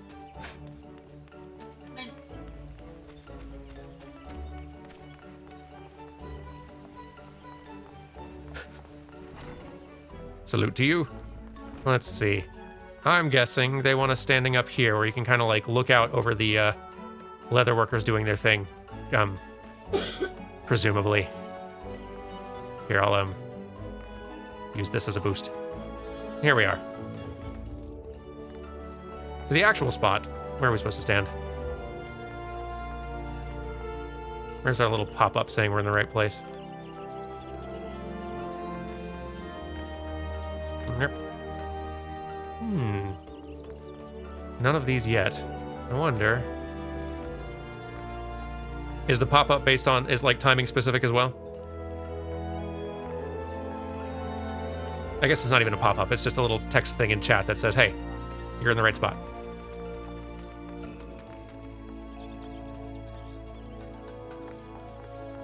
Oh, you gotta climb, up here. Is that what's going on? Yep, that's the one. And it is a pretty good vantage point.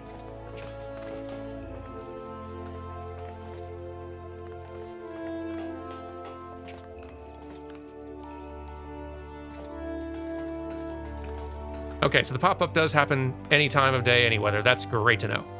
Okay, well, now I just gotta wait till noon. That's not that far off. Oop. Being traded something.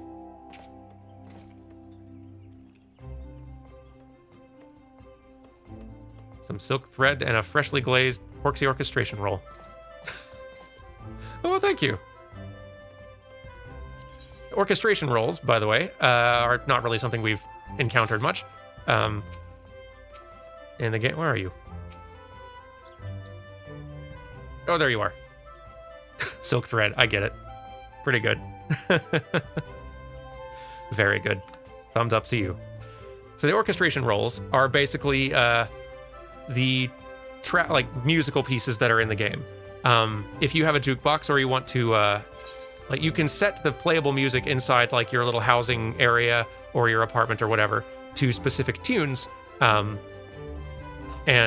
if you've got like a jukebox or something in your little apartment, and the more orchestration rolls you collect, the more pieces of music from the game you can.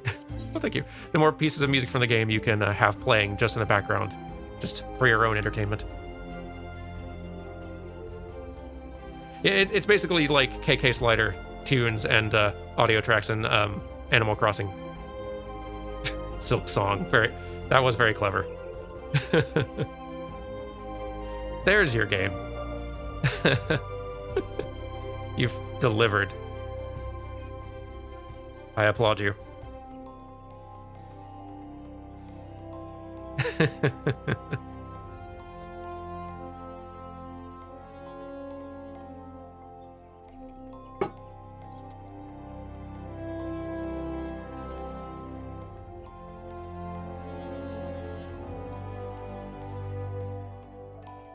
Guess we don't need our hat indoors, do we?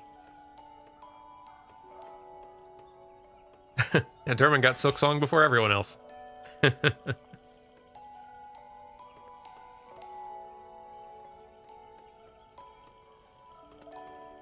Let's see. Got a couple minutes left here. You know what? I'm actually going to run to the washroom real fast while we wait. I will BRB, everyone. I'll just leave this on so everyone can enjoy this silly band of... I don't really know what to call us. Our little sightseeing guild, I suppose. Be right back, everyone.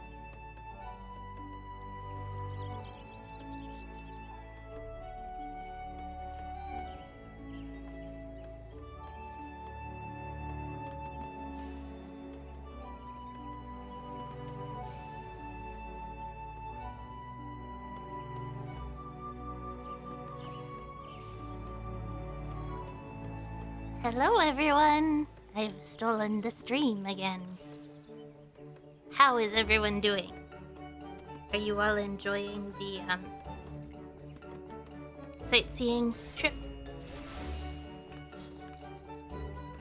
Hello! Happy New Year, everyone! Also, sorry about all the coughing. I did tell you at the very... well, when I got up, like almost an hour and a half ago, that I was going to get coffee, so the coughing should have been expected.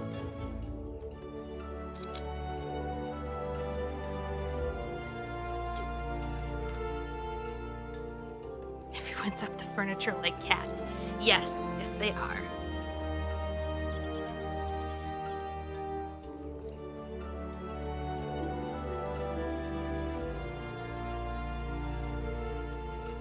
Well, you're...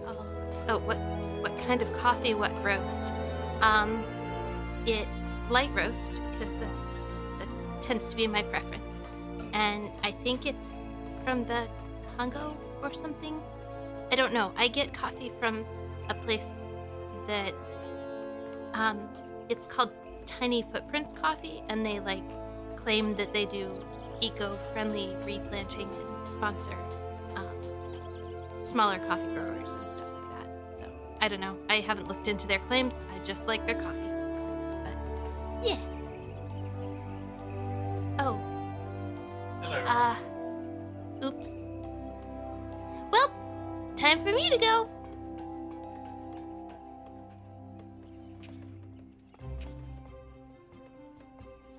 I didn't do it. It wasn't me. Well, I'm glad you are all kept company. Can't prove nothing. Cheese in the jam. no theft occurred here. Oh, it's lookout time. Hey, perfect timing. Ah, the Leatherworkers Guild. Crafters for the realm-famous Atelier Fenyu. The Leatherworkers Guild boasts the finest tars and tanners in all Eorzea. In recent years, the workshop has come to be known for its jiva patterns, which outline methods of working and cutting hides, pelts, skins, and furs in a way that honors the elementals within by minimalizing waste. Neat. Well, look at that. We did a thing. So yeah, if you decide to take up leatherworking, one of the many crafting jobs you can do in the game, then you will be talking to Jiva here. And spending, well, you probably won't spend a ton of time here, but you'll be checking in now and then. Well, there we go.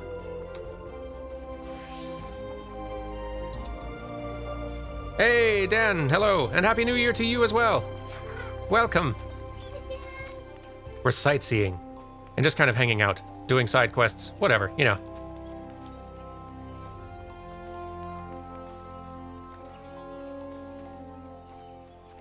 Let's see here. What shall we do next? Where shall we go?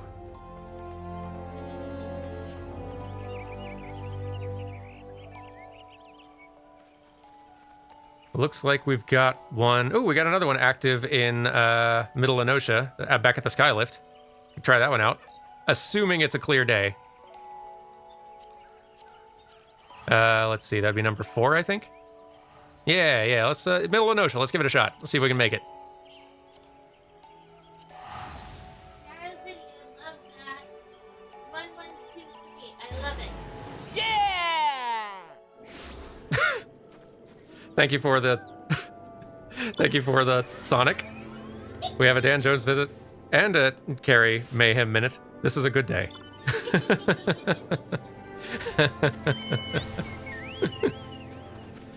Okay, let's see. What are the coordinates again? Let's see. We're headed toward 1617, right? And it's a clear day. The sun smiles upon us.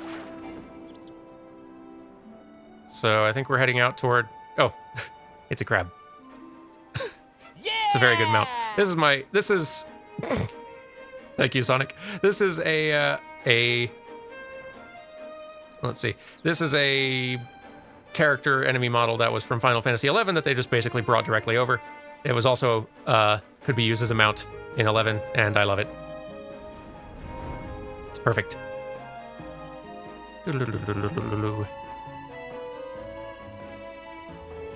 And here's the spot. Oh, hey, Navi Louise. Let's see, we have arrived at the Vista, and we look out. And success, we got it this time. The Skylift, once an endless expanse of flat, rocky meadows, Middle Enosha is now severed atwain by a sheer cliff known as the Descent. To maintain overland trade routes from the easterly outpost of Aleport and the Bronze Lake, Leminson engineers created the Skylift, a tower of wooden scaffolding outfitted with pulleys, winches, and lighter-than-air balloons.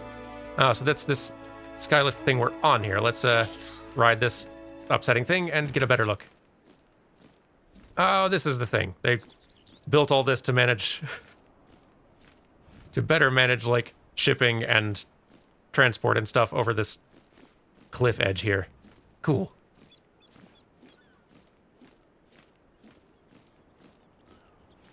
One thing that this MMO is especially good at, and I've talked about it a little bit from time to time, is making the world feel pretty well lived in. The more side quests you do, the more a sense of the world you get, and the more connections, like the more that sense of the world gets more connected to each other. You start meeting characters who know each other from different places, or who are referring to the different landmarks and the work they're doing in the place, and you start getting the sense of just how the world all fits together. And they've done a really good job at just painting in every corner in bits and like in more and more detail, and giving you a more and more fleshed out a sense of this world and how it works and its different locations as you go. Like, I've played various MMOs, but they do an extraordinarily good job of that in Final Fantasy XIV. It's really great. Let's see here. Where should our next stop be? We just got number 4 there. Pretty strong start for the Sightseeing Club. Now, a lot of these we're going to have to wait for a little bit, but I think we've got... we've got another one in Gridania popping up in about like 12 minutes or so. a couple of them in the Gridania area in about 12-ish minutes. So hey, we don't even have to head there that fast. We can, let's hit the roulette on the mount again. This Aramon's upsetting me. That's better. Sort of. Still pretty hardcore and serious, but where on earth did I get this? No, not the minions, the mounts. It's a Grani. Possessive strength of mind and body that is unmatched in the first. As a mount, Grani is no peer on land nor in the heavens. It is said, however, the noble creature will only accept a rider who's pledged to restore shadow to a land bereft of night. Did I just, like, beat Odin in a fight or something? Where did I get this? Oh, it's a collector's edition mount for getting Endwalker. Okay. I was gonna say, geez. Quality mount there. That must have taken a good amount of gold saucer work and time to get, I assume.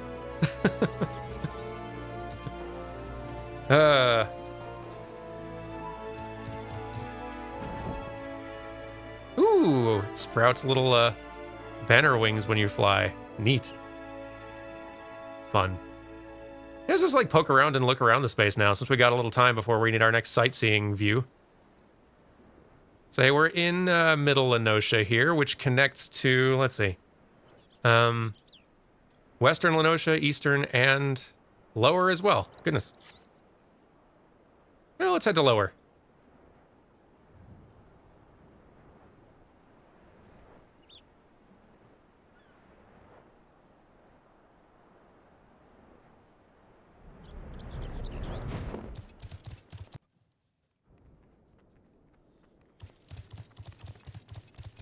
Let's see, come out through some caves, and, oh, it still sort of connects to, like, to Limsa Laminsa, so, like, both Middle and Western. So, actually, we can zoom out. It'll be easier to see, I think. Yeah, okay. So, yeah, you can kind of see, like, the whole layout here, too. We've got, Limsa Laminsa, the main capital city, Middle Lenosha, where we were just hanging out, and then, we're now down here in Lower, in this sort of area.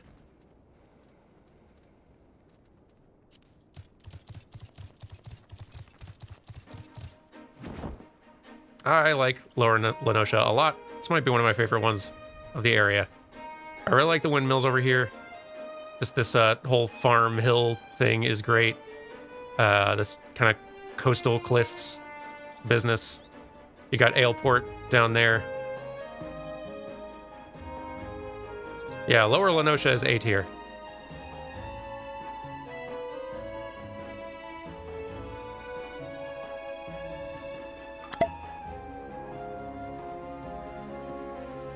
Hey, thanks for the 4 months. Just stopping by to drop off snacks for everyone. Happy New Year. And Happy New Year to you as well.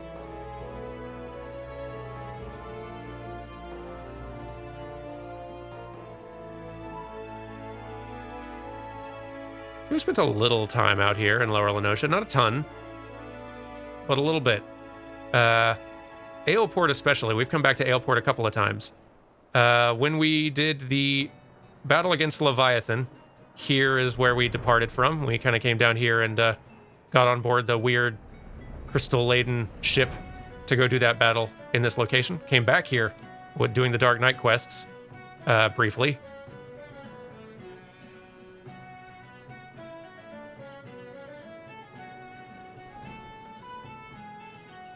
Also, here is one of the locations where you can sort of see the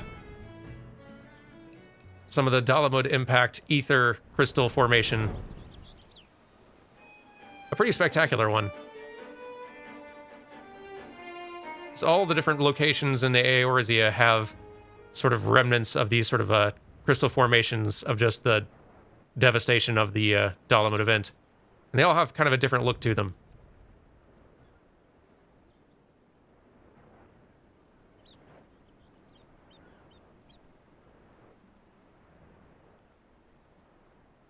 And all of these would have been, like, many of these locations, some form of Lenosha and the Shroud around Gridania and all this stuff would have existed in Final Fantasy XIV back in 1.0. But all these locations went through a lot of changes with the Aram Reborn, and obviously some of these would have been some of the really big geographical changes and alterations. I think the Black Shroud got overhauled completely, which is good because the original version in 1.0 was a terrible copy-paste maze. It was just miserable to be in.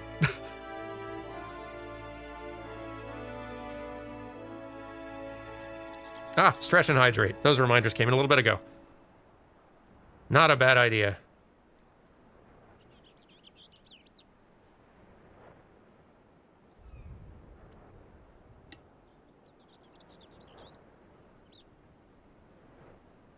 I think we got about 6 minutes till we're supposed to be sightseeing in Gridania. Maybe we'll head over there now.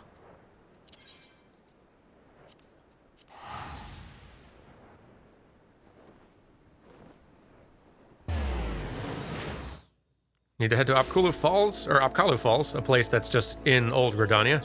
And I know generally where that is. We'll head over there. It's more toward the northwestern part of town, and we're sort of in the southern half of town right now. Let's see, yeah, we'll head up to the northern half, Old Gridania.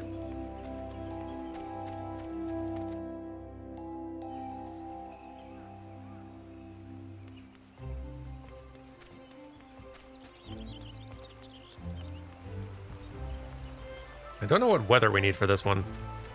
What is it? Oh, just clear skies? Okay, it's a little cloudy now. Hopefully things will clear up a little bit.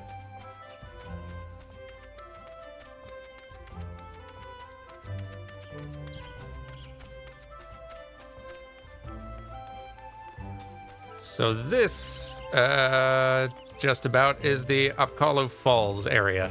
Just a nice kind of little quiet nook of Gridania, where actually we started this whole quest thing. And also we can check in with Y'shtola's sister, Ymitra. It's been quiet since Prin returned to slumber.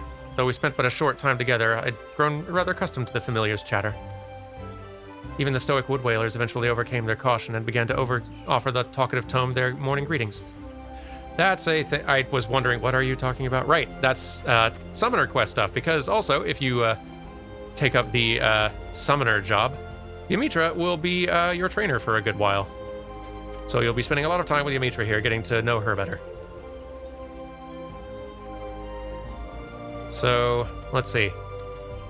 If it gets cloudy here in the next several minutes, then... what's our hint for this one? Let's see. Gridania, Apkalu Falls, maybe. I think this might be it. Yes. My favoriteest place is where I can see the falling water. There's a secret path that only I know. I snuck out of bed to go there last night. Mom and Dad made me promise I wouldn't climb up there anymore. You won't tell them, will you? Such were the little boy's words, and I would see as he saw. Oh, all right, we gotta find a mysterious little climb then, do we? Oh, looks like some of us have found it already. I see. Okay, I didn't even know that was a thing you could do. Oop, come on. Come on. Here we go. Jumps. Okay, yeah. And... You're kidding. Oh, no. This is another thing that they do the... Oh, this is another thing they do... Oh, dear. Another thing that they do with the sightseeing logs. They use it as an opportunity to create jump challenges. And some of them get pretty notorious. Oh, nope. Closer to the edge. Okay. The weather's cleared up, though, so as soon as I manage to stick the landing on that thing...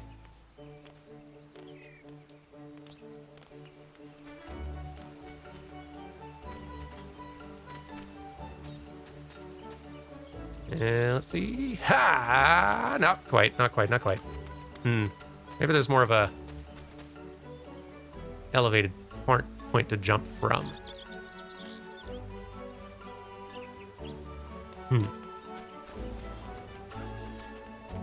Oh, you need the sprint to do it? Oh, the sprint. That would make total sense, of course.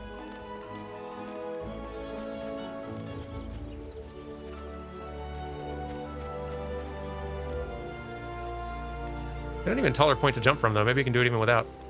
Whoop. Nah, I think the sprint's going to be necessary. Okay.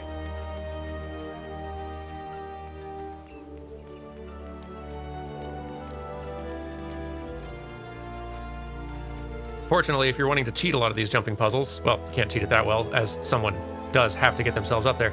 I think like a blue mage can resurrect you, can use their resurrection spell to draw you to their location if you manage to like fall and die. Hup. Got it. We're here. You'll just have to trust me. Oh, you use the blue mage spells to self-destruct, and then someone with a resurrection spell can res you, and you'll res at their location, but they have to get up there to res you in this spot, though. So let's see. All right. What's our time window for this one? It doesn't even say in here. Mean.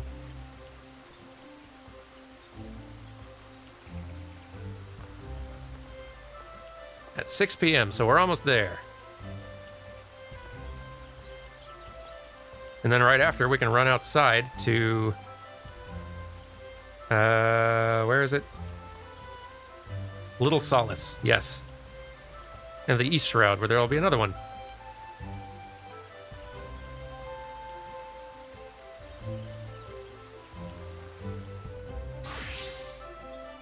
Here's a nice view of the water and such.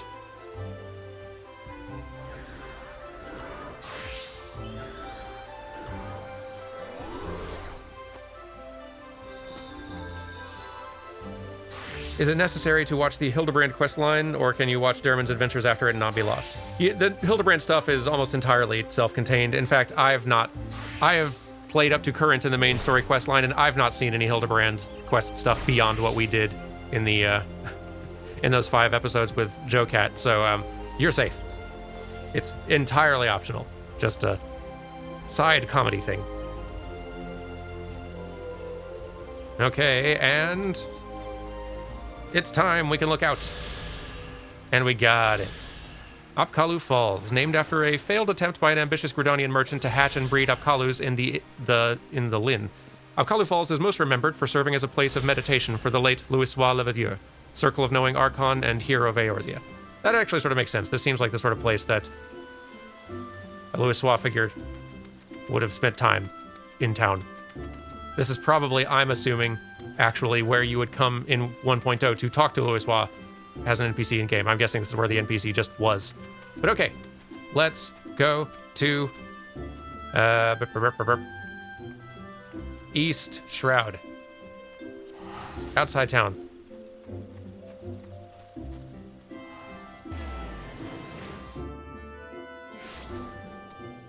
Let's see here. 22, 26 are the coordinates. And the weather's good.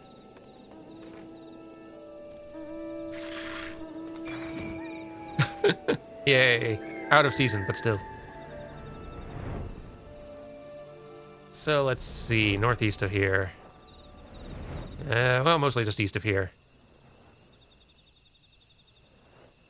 Oh, of course. The place where the sylphs live. What's our hint for here? Oops, wrong button. Let's see. To know the sylph, you must be the sylph. I may lack for wings, but a short climb will put me in a similar position. Lights dancing in the dark before me, I ponder what mischief I might make, were I a sylph, that is. Such were the scholar's words, and I would see as he saw. So, where's our spot? Flight is gonna possibly make this one a good bit easier, if that involves jumping at all, but maybe it just means being up here. These are characters you'll be dealing with a lot if you do these Sylph tribe quests. Let's see. Is this the spot? Roughly. In this area, anywhere. But they're really specific with the spot.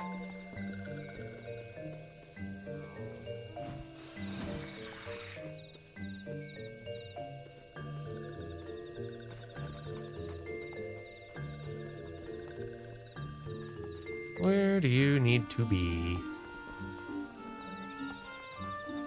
They mentioned climbing.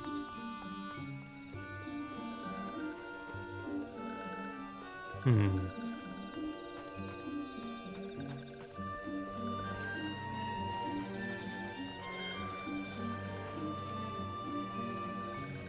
$22.3, 26.3. Close. A little more this way. Must be out here. Oh, further up the branch, of course. Careful. Careful. Okay, found it. And look out. Got it. Little is the solace granted to those sylphs who would voice their opposition to the summoning of the Lord of Levin. Little is the solace bequeathed upon those who would abandon their homes in the Sylphlands and shun their frenzied brethren. Thus, it is only through fraternity that those sylphs may ultimately find solace, however little it may be. Thanks for help. Well, Goofy enjoyed that. Thank you very much for those gifted subs there, Tordix94. It's very kind of you. Enjoy the emotes, everyone.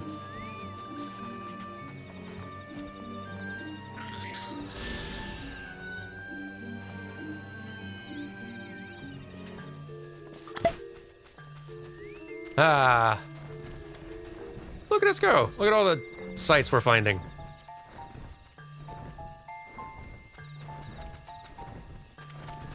I'm gonna do that stretch and hydrate that came in a while back. It's a good time for it.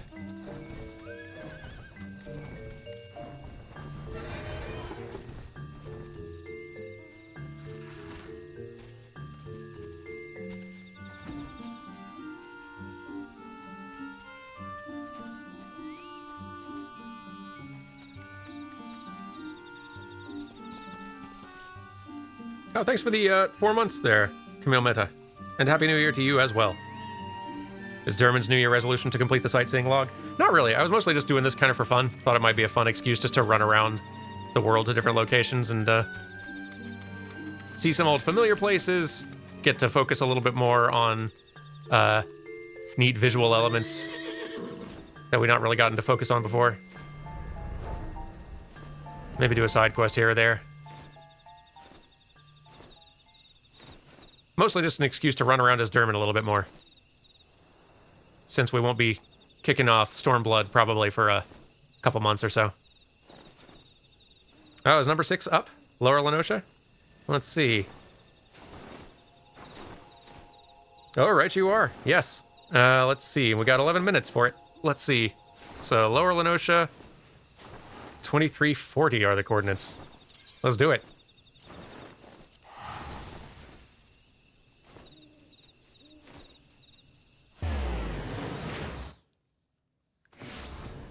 I didn't expect this to turn into a group activity, though I should have, and I quite like it. Let's see.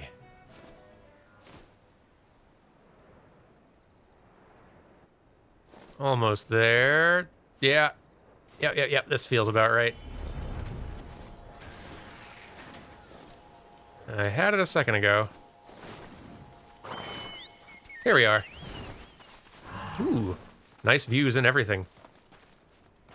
Let's see, which number is this? It is number 6. Okay. Boom! The Salt Strand. When struck by a fallen shard from Dalamud's outer shell, a massive amount of concentrated ether was released from just below the surface of the Rotano Sea, immediately fusing with and crystallizing the towering fount of saltwater which was expelled during the impact. City-state funded exploratory forays into the inner crater have all yet to return.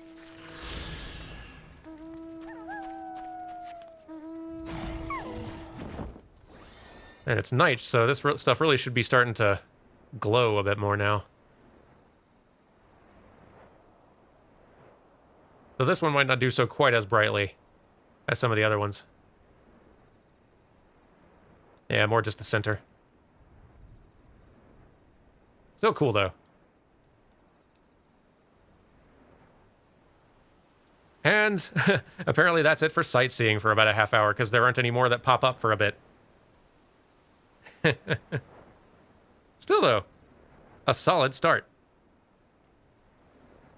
I suppose we could go do some easier sightseeing. Hey, let's go to, well, I'm gonna have to bundle up, but let's go to, wherever we're gonna learn to sightsee in Ishgard.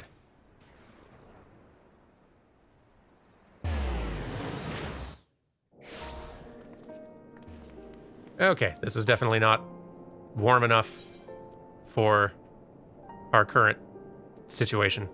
Let's see here. Where are my... There we are. Better. Okay.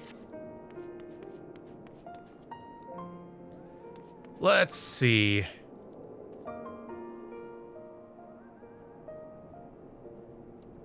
Which quest unlocks Heavensward sightseeing? That would be...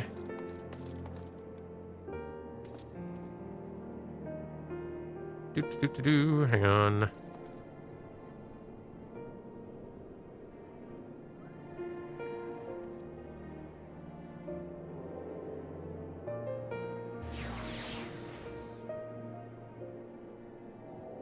Kester Ironheart in the Dravanian Forelands. Oh, not in Ishgard itself. Okay, got it. Dravanian Forelands, then. Out in the Tail Feather area, I guess.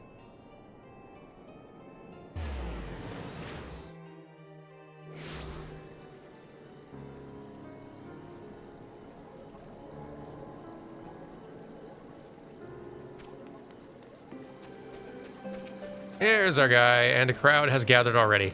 Wonderful.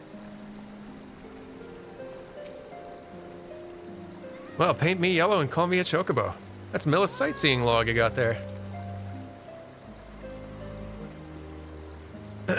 Forgive me, I got carried away for a moment. I'm Kester Ironheart, cousin to Millith and an explorer of sorts, like most of my extended family. When I last spoke with Millis, she told me of an adventurer with a keen sense of wanderlust, an adventurer that I now know to be you.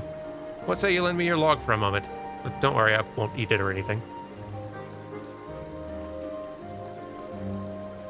There, and yes, there. That should do it, I reckon. It's no secret that Ishgard's home to some of the most remarkable sights in our realm.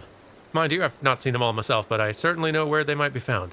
And now so do you, thanks to the notes and rumors I've seen fit to jot down in your sightseeing log. Yeah, scores of stunning vistas are just waiting to be discovered. Your legs will not carry you to all of them, though. Should you find a particular spot out of reach, you might consider taking to the skies atop a black-feathered bird. Oh, but if I were to say more, I'd be robbing you of the joy of discovering these spectacular views for yourself. Godspeed, my fellow explorer, and may this moment mark the beginning of a tour of wonder. Sightseeing log expanded with Heavensward entries. Use your wits and notes provided by Kester to identify them. So, with Heavensward ones, these I do not think are limited by time or weather. So we can just find them whenever. So let's see. From atop the high western highlands of Kurthis, I looked out upon the realm in all her glory. There I saw a sight that'll be sung of for as long as songs are sung. All right, let's see if we can just find this one, because it'll be actually visually shown, too, if we get close. So, western highlands of Kurthis, high atop it. Got it. All right, well, let's go have a look-see. Let's see. Western highlands. Falcon's Nest. Let's go.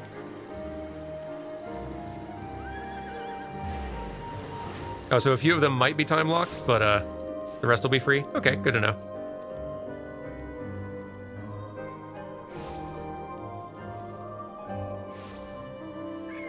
Let's see.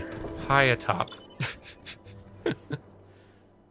We'll just take a leisurely bed ride. Could be high atop the tower. Yeah. So this is what lookout points after a Realm Reborn look like. Nice and visually indicated. And we appreciate it. It's much improved.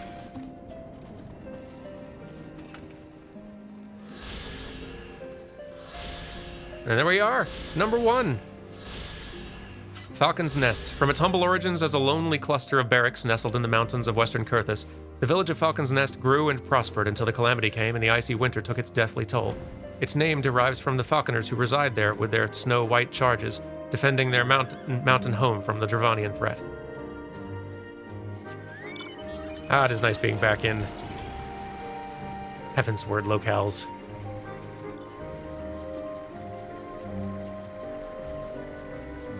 what history we've experienced at this place now.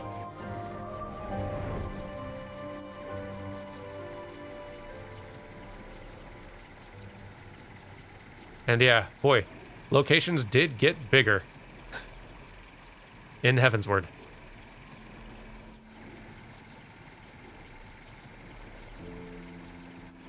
Okay, let's see. What else does the book say? Let's see. From high atop the western highlands of Kurthus, I looked out upon the realm in all her glory. Oh, another high up one, huh? Very well. No other hints, huh?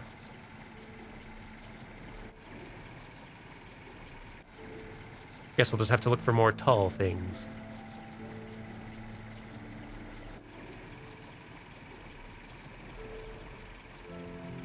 Or just points of interest. Like we've got a pretty big statue here, which we visited at the very start of our Heavensward journey. Oh, hey! And wouldn't you know it? I have no idea how I'm going to get down.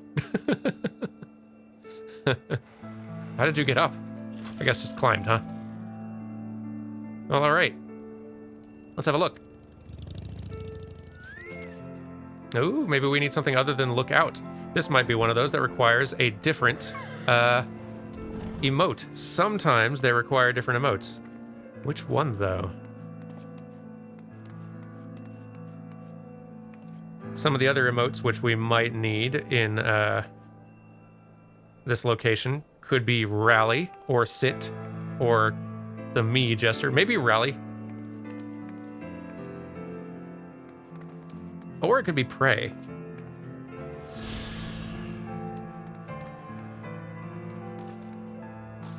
I bet it might be rally, to rally this poor stuck individual. Rally! There we go. The Pike, a monumental stone sculpture carved in the likeness of Haldreth, the first Azure Dragoon. The stonemason Purcell devoted 30 of her later years chiseling the piece, and it has stood for more than 150 years since. Even today, one cannot find a more stirring tribute to one of Ishgard's founding fathers. Slightly more complicated history as we now know.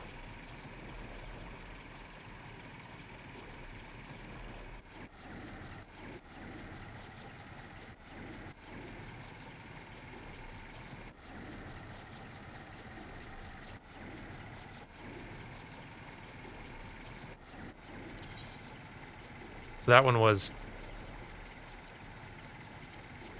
Oh, here we go. Like number 43. All right, we skipped ahead a little bit. Well,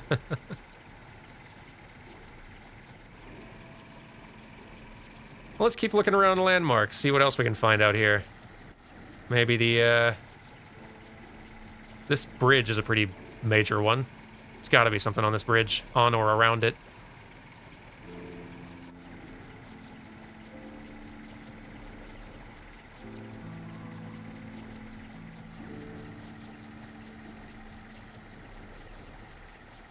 There's no way there's not one on this bridge. Or somewhere where you can get a really good angle at it.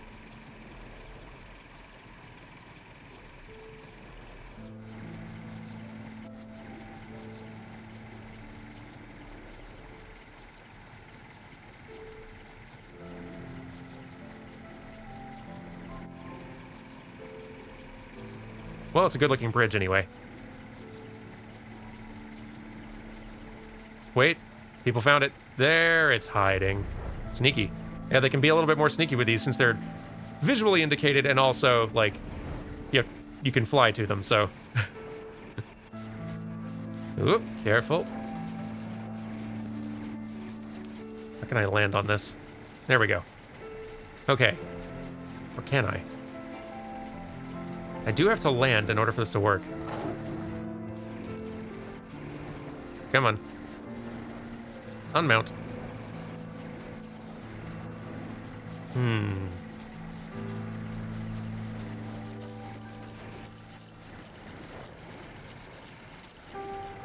There's gotta be a way to dismount up here. Or you need to... This might be one they're making you climb. Yep. Maybe either from the top or the bottom, you'll have to dismount and then only then, you gotta climb your way up. Yep. They're not just handing you that one. Let's see, where could you feasibly start this? Here we go. Our ascent begins. Oop. Okay. We'll appreciate it all the more for our effort. Oop, careful.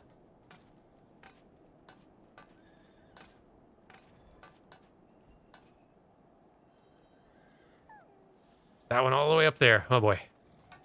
Can I get back up on the taller links here? There we go. Can you just run? Maybe I'd... Yeah, okay, you can just run up this. I was wondering if the collision was that complex. Oh boy. Ouch. Really glad you can't die from fall damage.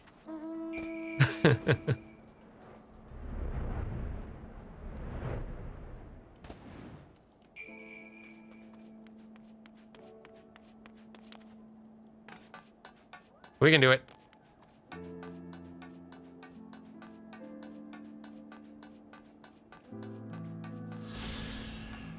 Careful. Well, okay. I don't know, but I appreciate it. Woo! Okay. Oh, hey, come on. How does that work?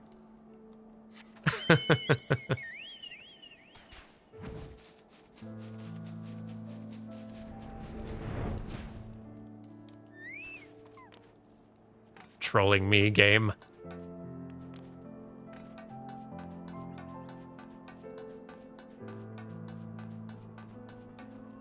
Okay. This time when it starts kind of fighting us, we won't... Whoop! No! Come on! No! Game's trolling me.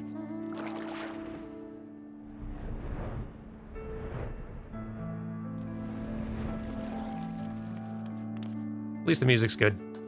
As always.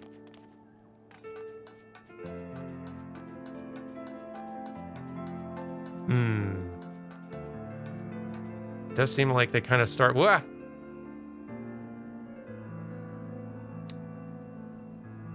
I don't know. Yep. Hey, that one worked. Black Iron Bridge. This testament to the skill of House Zamile's artisans serves the main road stretching from the capital to the Dusk Vigil. Although built primarily of solid stone, the bridge was named for its suspended metal chains, wrought from black iron impervious to the blazing temperatures of a dragon's exhalation. That makes sense.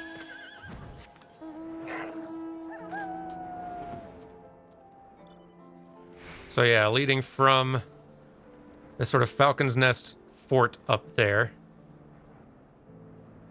this bridge would have taken them all the way to the Dusk Vigil, which was one of the four major sort of like fortress vigils that Ishgard had kind of in its surrounding lands.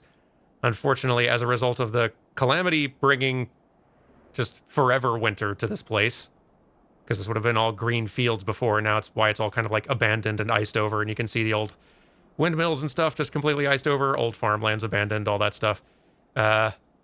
This vigil as well, oh goodness, yeah, like you can even see like battleships just frozen in place in the water and everything. It's really cool looking, actually getting a zoomed out glimpse of everything. But yeah, this old fortress as well has just been I think just completely claimed by Dravanians now, yeah?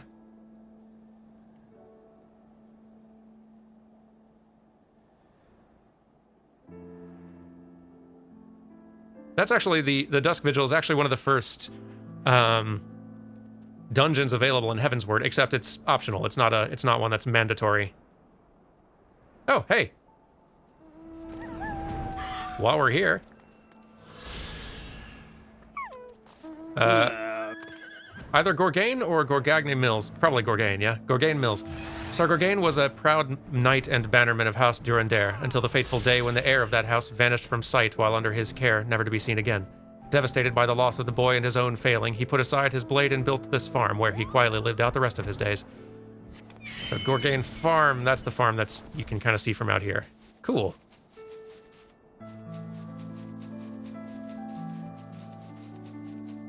Yeah, so optional dungeons are a thing which were very frequent in A Realm Reborn. There's like almost as many dungeons as are required by the main story quest line.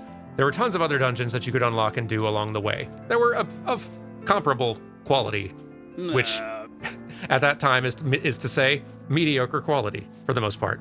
But there were tons of them.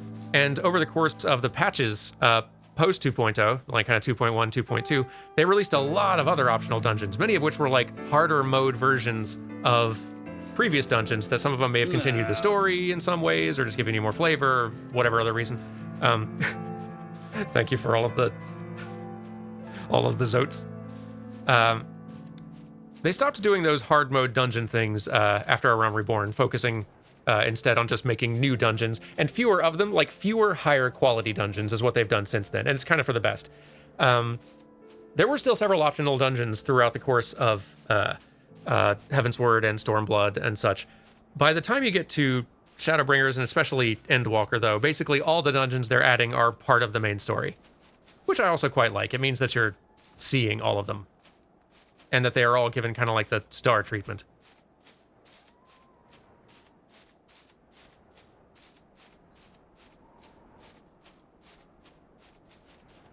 Let's see here. I bet there's some other sights to see around. Should get a closer look at that boat. That seems like a landmark, potentially meriting a log entry.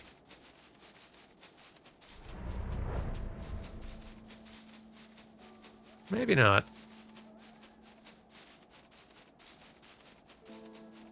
Like conspicuously tall places or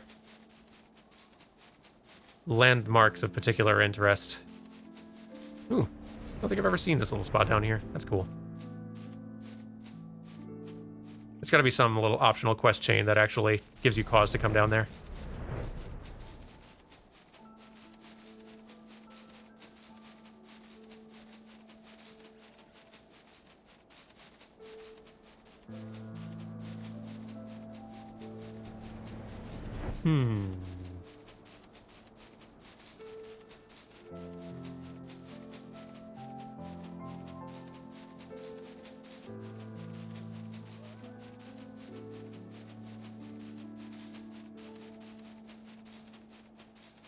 What about these windmills here? This feels like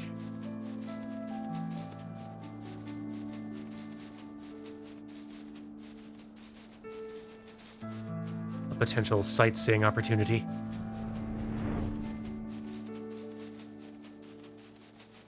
Yeah, there's so much. Like, this sightseeing thing we're all doing here now. We could spend a lot of streams doing this. And who knows, if y'all are enjoying this, we can do lots of there's plenty of sightseeing to do in the game. There's also a million other things to do in the game too, though, so we'll never run out of things to do. Wait, no, this is the Dusk Vigil down here. I thought it looked different than I remembered. I thought I remembered Dusk Vigil looking a lot more impressive. Hold on. This is the place, which was kind of the old fortress out here, which is now much more spiky looking, but also, well, it was spiky looking before, but now Dravanian infested. There's not really a lot of, or maybe this one's just outright obliterated. It's definitely infested with something. No longer under Ishgardian control. In short. I don't think... Are there any of the vigils they actually maintain control of anymore? Things have not been going well for Ishgard in the 5 years or more prior to the Heavensward story. But now hopefully things can start getting a little better. Oh, that's right. It's like a griffin that's taken up residence in Dusk Vigil and just a whole bunch of other stuff. They definitely don't hold the place anymore. Of that we can be sure. Chocobo Racing League. Gosh, I forget that Chocobo Racing is a whole thing you can do. There's so much stuff you can do in the Gold Saucer.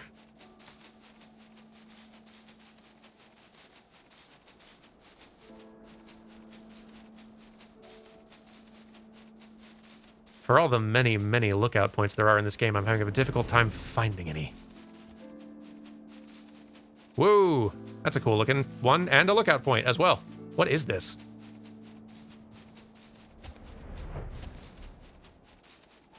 It's like a defeated dragon, but...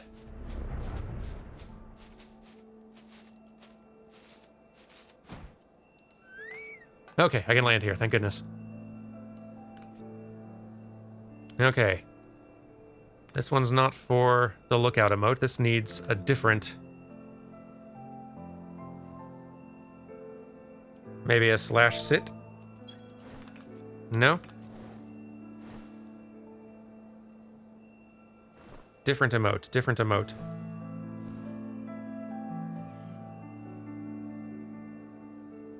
I think this is just /me. I think that's the one you need to do here. The Slate Mountains. These mountains are on the outskirts of Ishgard, were valued as a mining site for a slate of exceptional quality. 3 years past, the Knights of House Samael attempted to carve an Ishgardian stronghold into the cliffs, enraging the dragon Celebre and his followers. Remnants of the gruesome battle that followed still lie scattered about the crags, unable to decay in the chilled altitude. I was wondering why there were still, like, dragon corpses and whatnot out here. Definitely remnants of battle and such. So they're really good at this. They're good at, like, filling the world with added history that the main storyline stuff will not touch on at all. It's just background and environment and set pieces, but the sightseeing log can direct you toward those things, which I really like.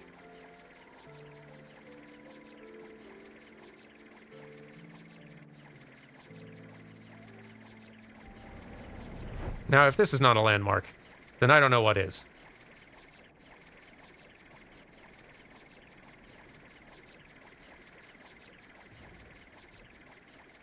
This is going to be a thing. I don't know where. Here we go.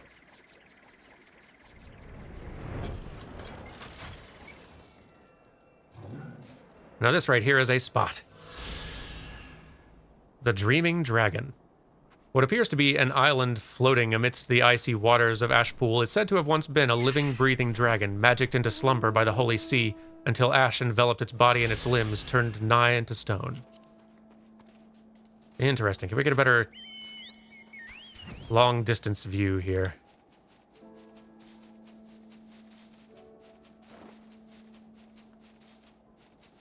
It's like a wing? Oh, it's just sort of like a coiled, really spiky coiled body type thing.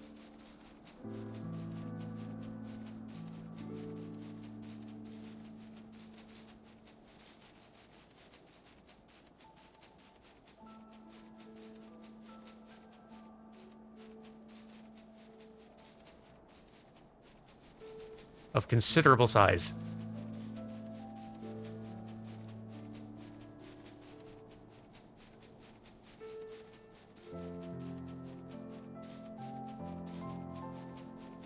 Heck of a thing.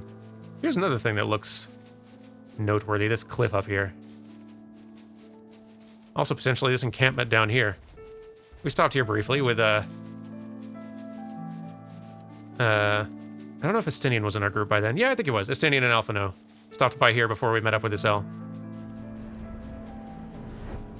Asking around for how to get in contact with this L, I think. Yeah.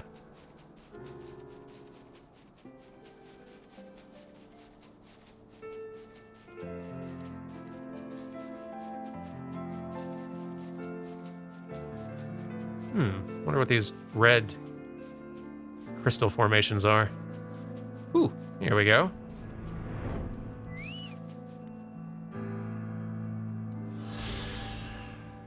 Camp Rivers Meet. Oh, okay. So the spot is atop this, but the it's a view of the camp down here.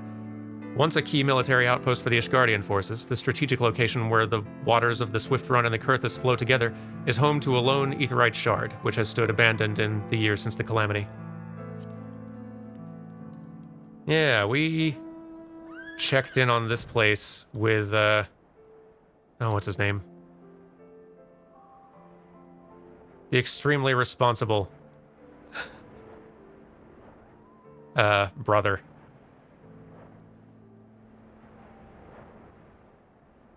Of House Forton. What's his name? The one who's not a Manolin. Artuarel, thank you.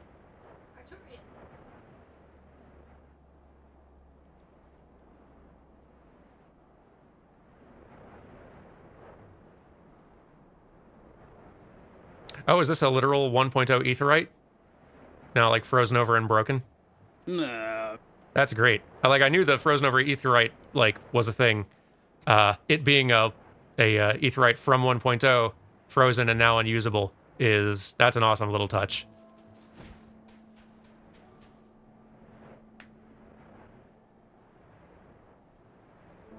There's one spot here that's not a Visa, but absolutely should be. It's south of the Watcher on the map. Let's see. All right, south of the Watcher. Which one's the Watcher again? Hang on.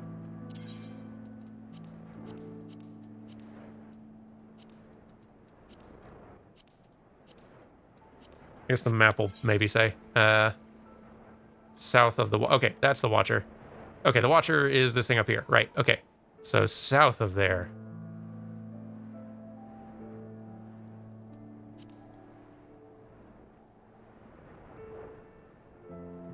Just this whole little canyon down here, the Red Rim. That is really cool. Yeah, there's like nothing that brings us back here for the main story quest line, just to this southern upper edge.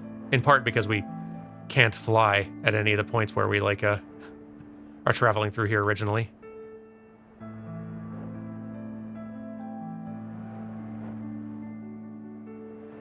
The odd-looking silhouette on the map. Maybe that?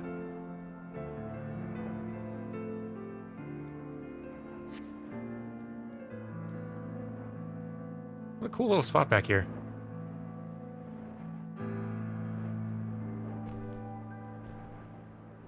Whoa, okay, yeah, I've never seen that before. This should absolutely be a lookout point, or a spot, what the heck? How is this not a sight to see? I had no idea that was here.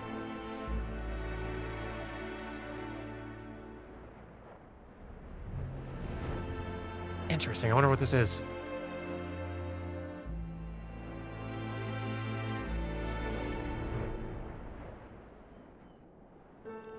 That's kind of the added fun part. Like, if you're the type who gets way into world lore and world building and stuff like that, in kind of that more FromSofty sort of way. It's not like that, but just more world history than is on the page. This game has tons of it packed in, and there's lots to dig way deep into if you want to. You do not at all have to do that to enjoy the main story quest line, and I haven't dug that deep into it, but boy, there's a lot of it. Like, they've released encyclopedias and books and stuff that you can pick up that I've grabbed but not had a chance to actually read through yet. That's a spot where heretics got a lot of their draconic blood. Oh, okay, that makes some sense.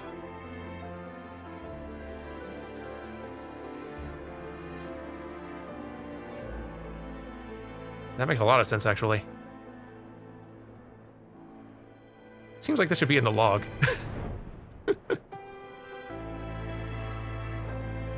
Well, look at that. We know about one, the log doesn't. Oh, good, now we're getting to see this place in some daylight.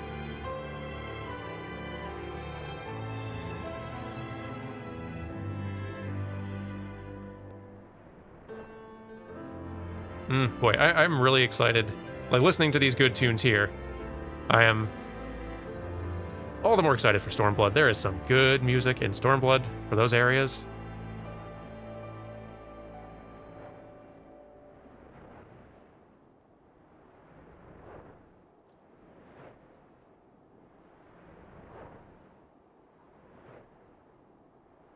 What a place. Hey, thanks for the 4 months there, Alchemist. 80.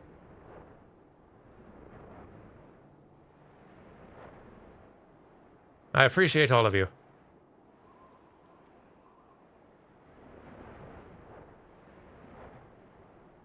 Well, I know our sightseeing has only begun, but I feel like I could go for some food. and probably just do some chill out time. Granted, I'll still be playing 14 probably most of the rest of the day on my main character, so some of you I'll just be seeing again shortly. But yeah, let's go ahead and call this a stream here. I'm glad y'all seem to have enjoyed our little sightseeing trip.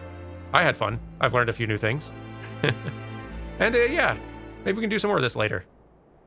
Or an abundance of other 14 activities that just won't be showing up in story mode.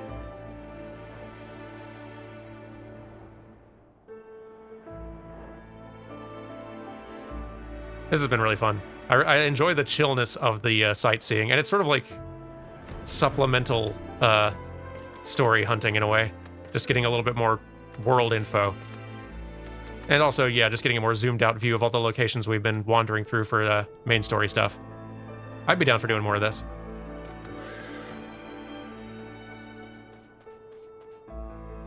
Good stuff. Okay, let's hang on. Oh, do you want to get that Discord link again if you are wanting to join our Dantalis Theater Company free company? There is the link right there, twice, which you can go in there, join the sort of unofficial Playframe fan community, and they've got several 14 channels in there where you can get information on joining us. And please do. The Dantalis Theater Company is a lovely bunch. And great fun to hang out with. So, now, Durmin will bid you adieu, and I will take over so we can do the end credits thing and all that. So, let's see here.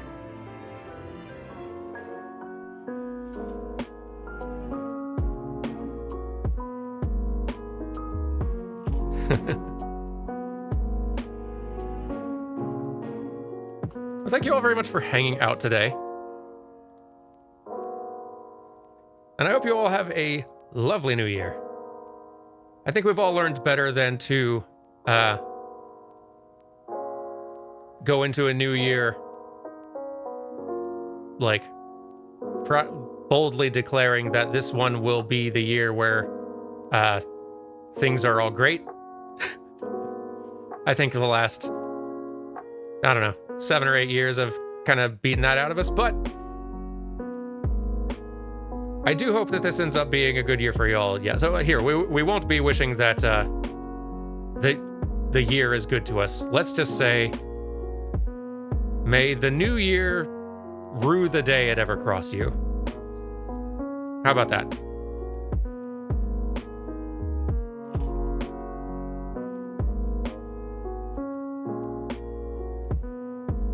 Thank you everyone who has joined for the stream today. Thank you everyone who gave bits and has subscribed and gifted subs and all that. You have all been lovely. You are very fun to hang out with. And the VOD for this will go up in a day or two, as it always does on our VODs channel, which you can find linked here on the channel as well. Yeah! At some point. It's good to see you too, Sonic.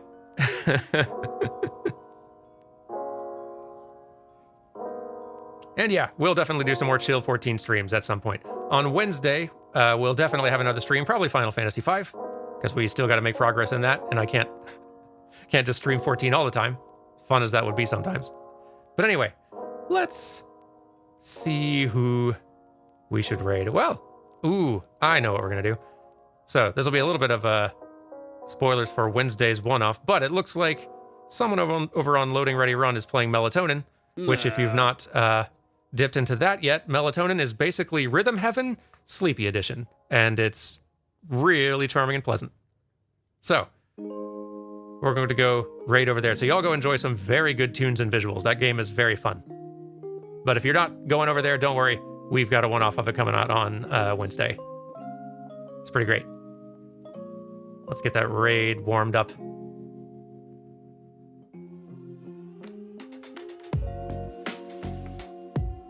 Y'all go over there and say hi and give him a happy new year from us. And we'll see y'all on Wednesday back over here. Probably a little bit later, an evening stream again. But so it goes. Take care, everyone. Bye!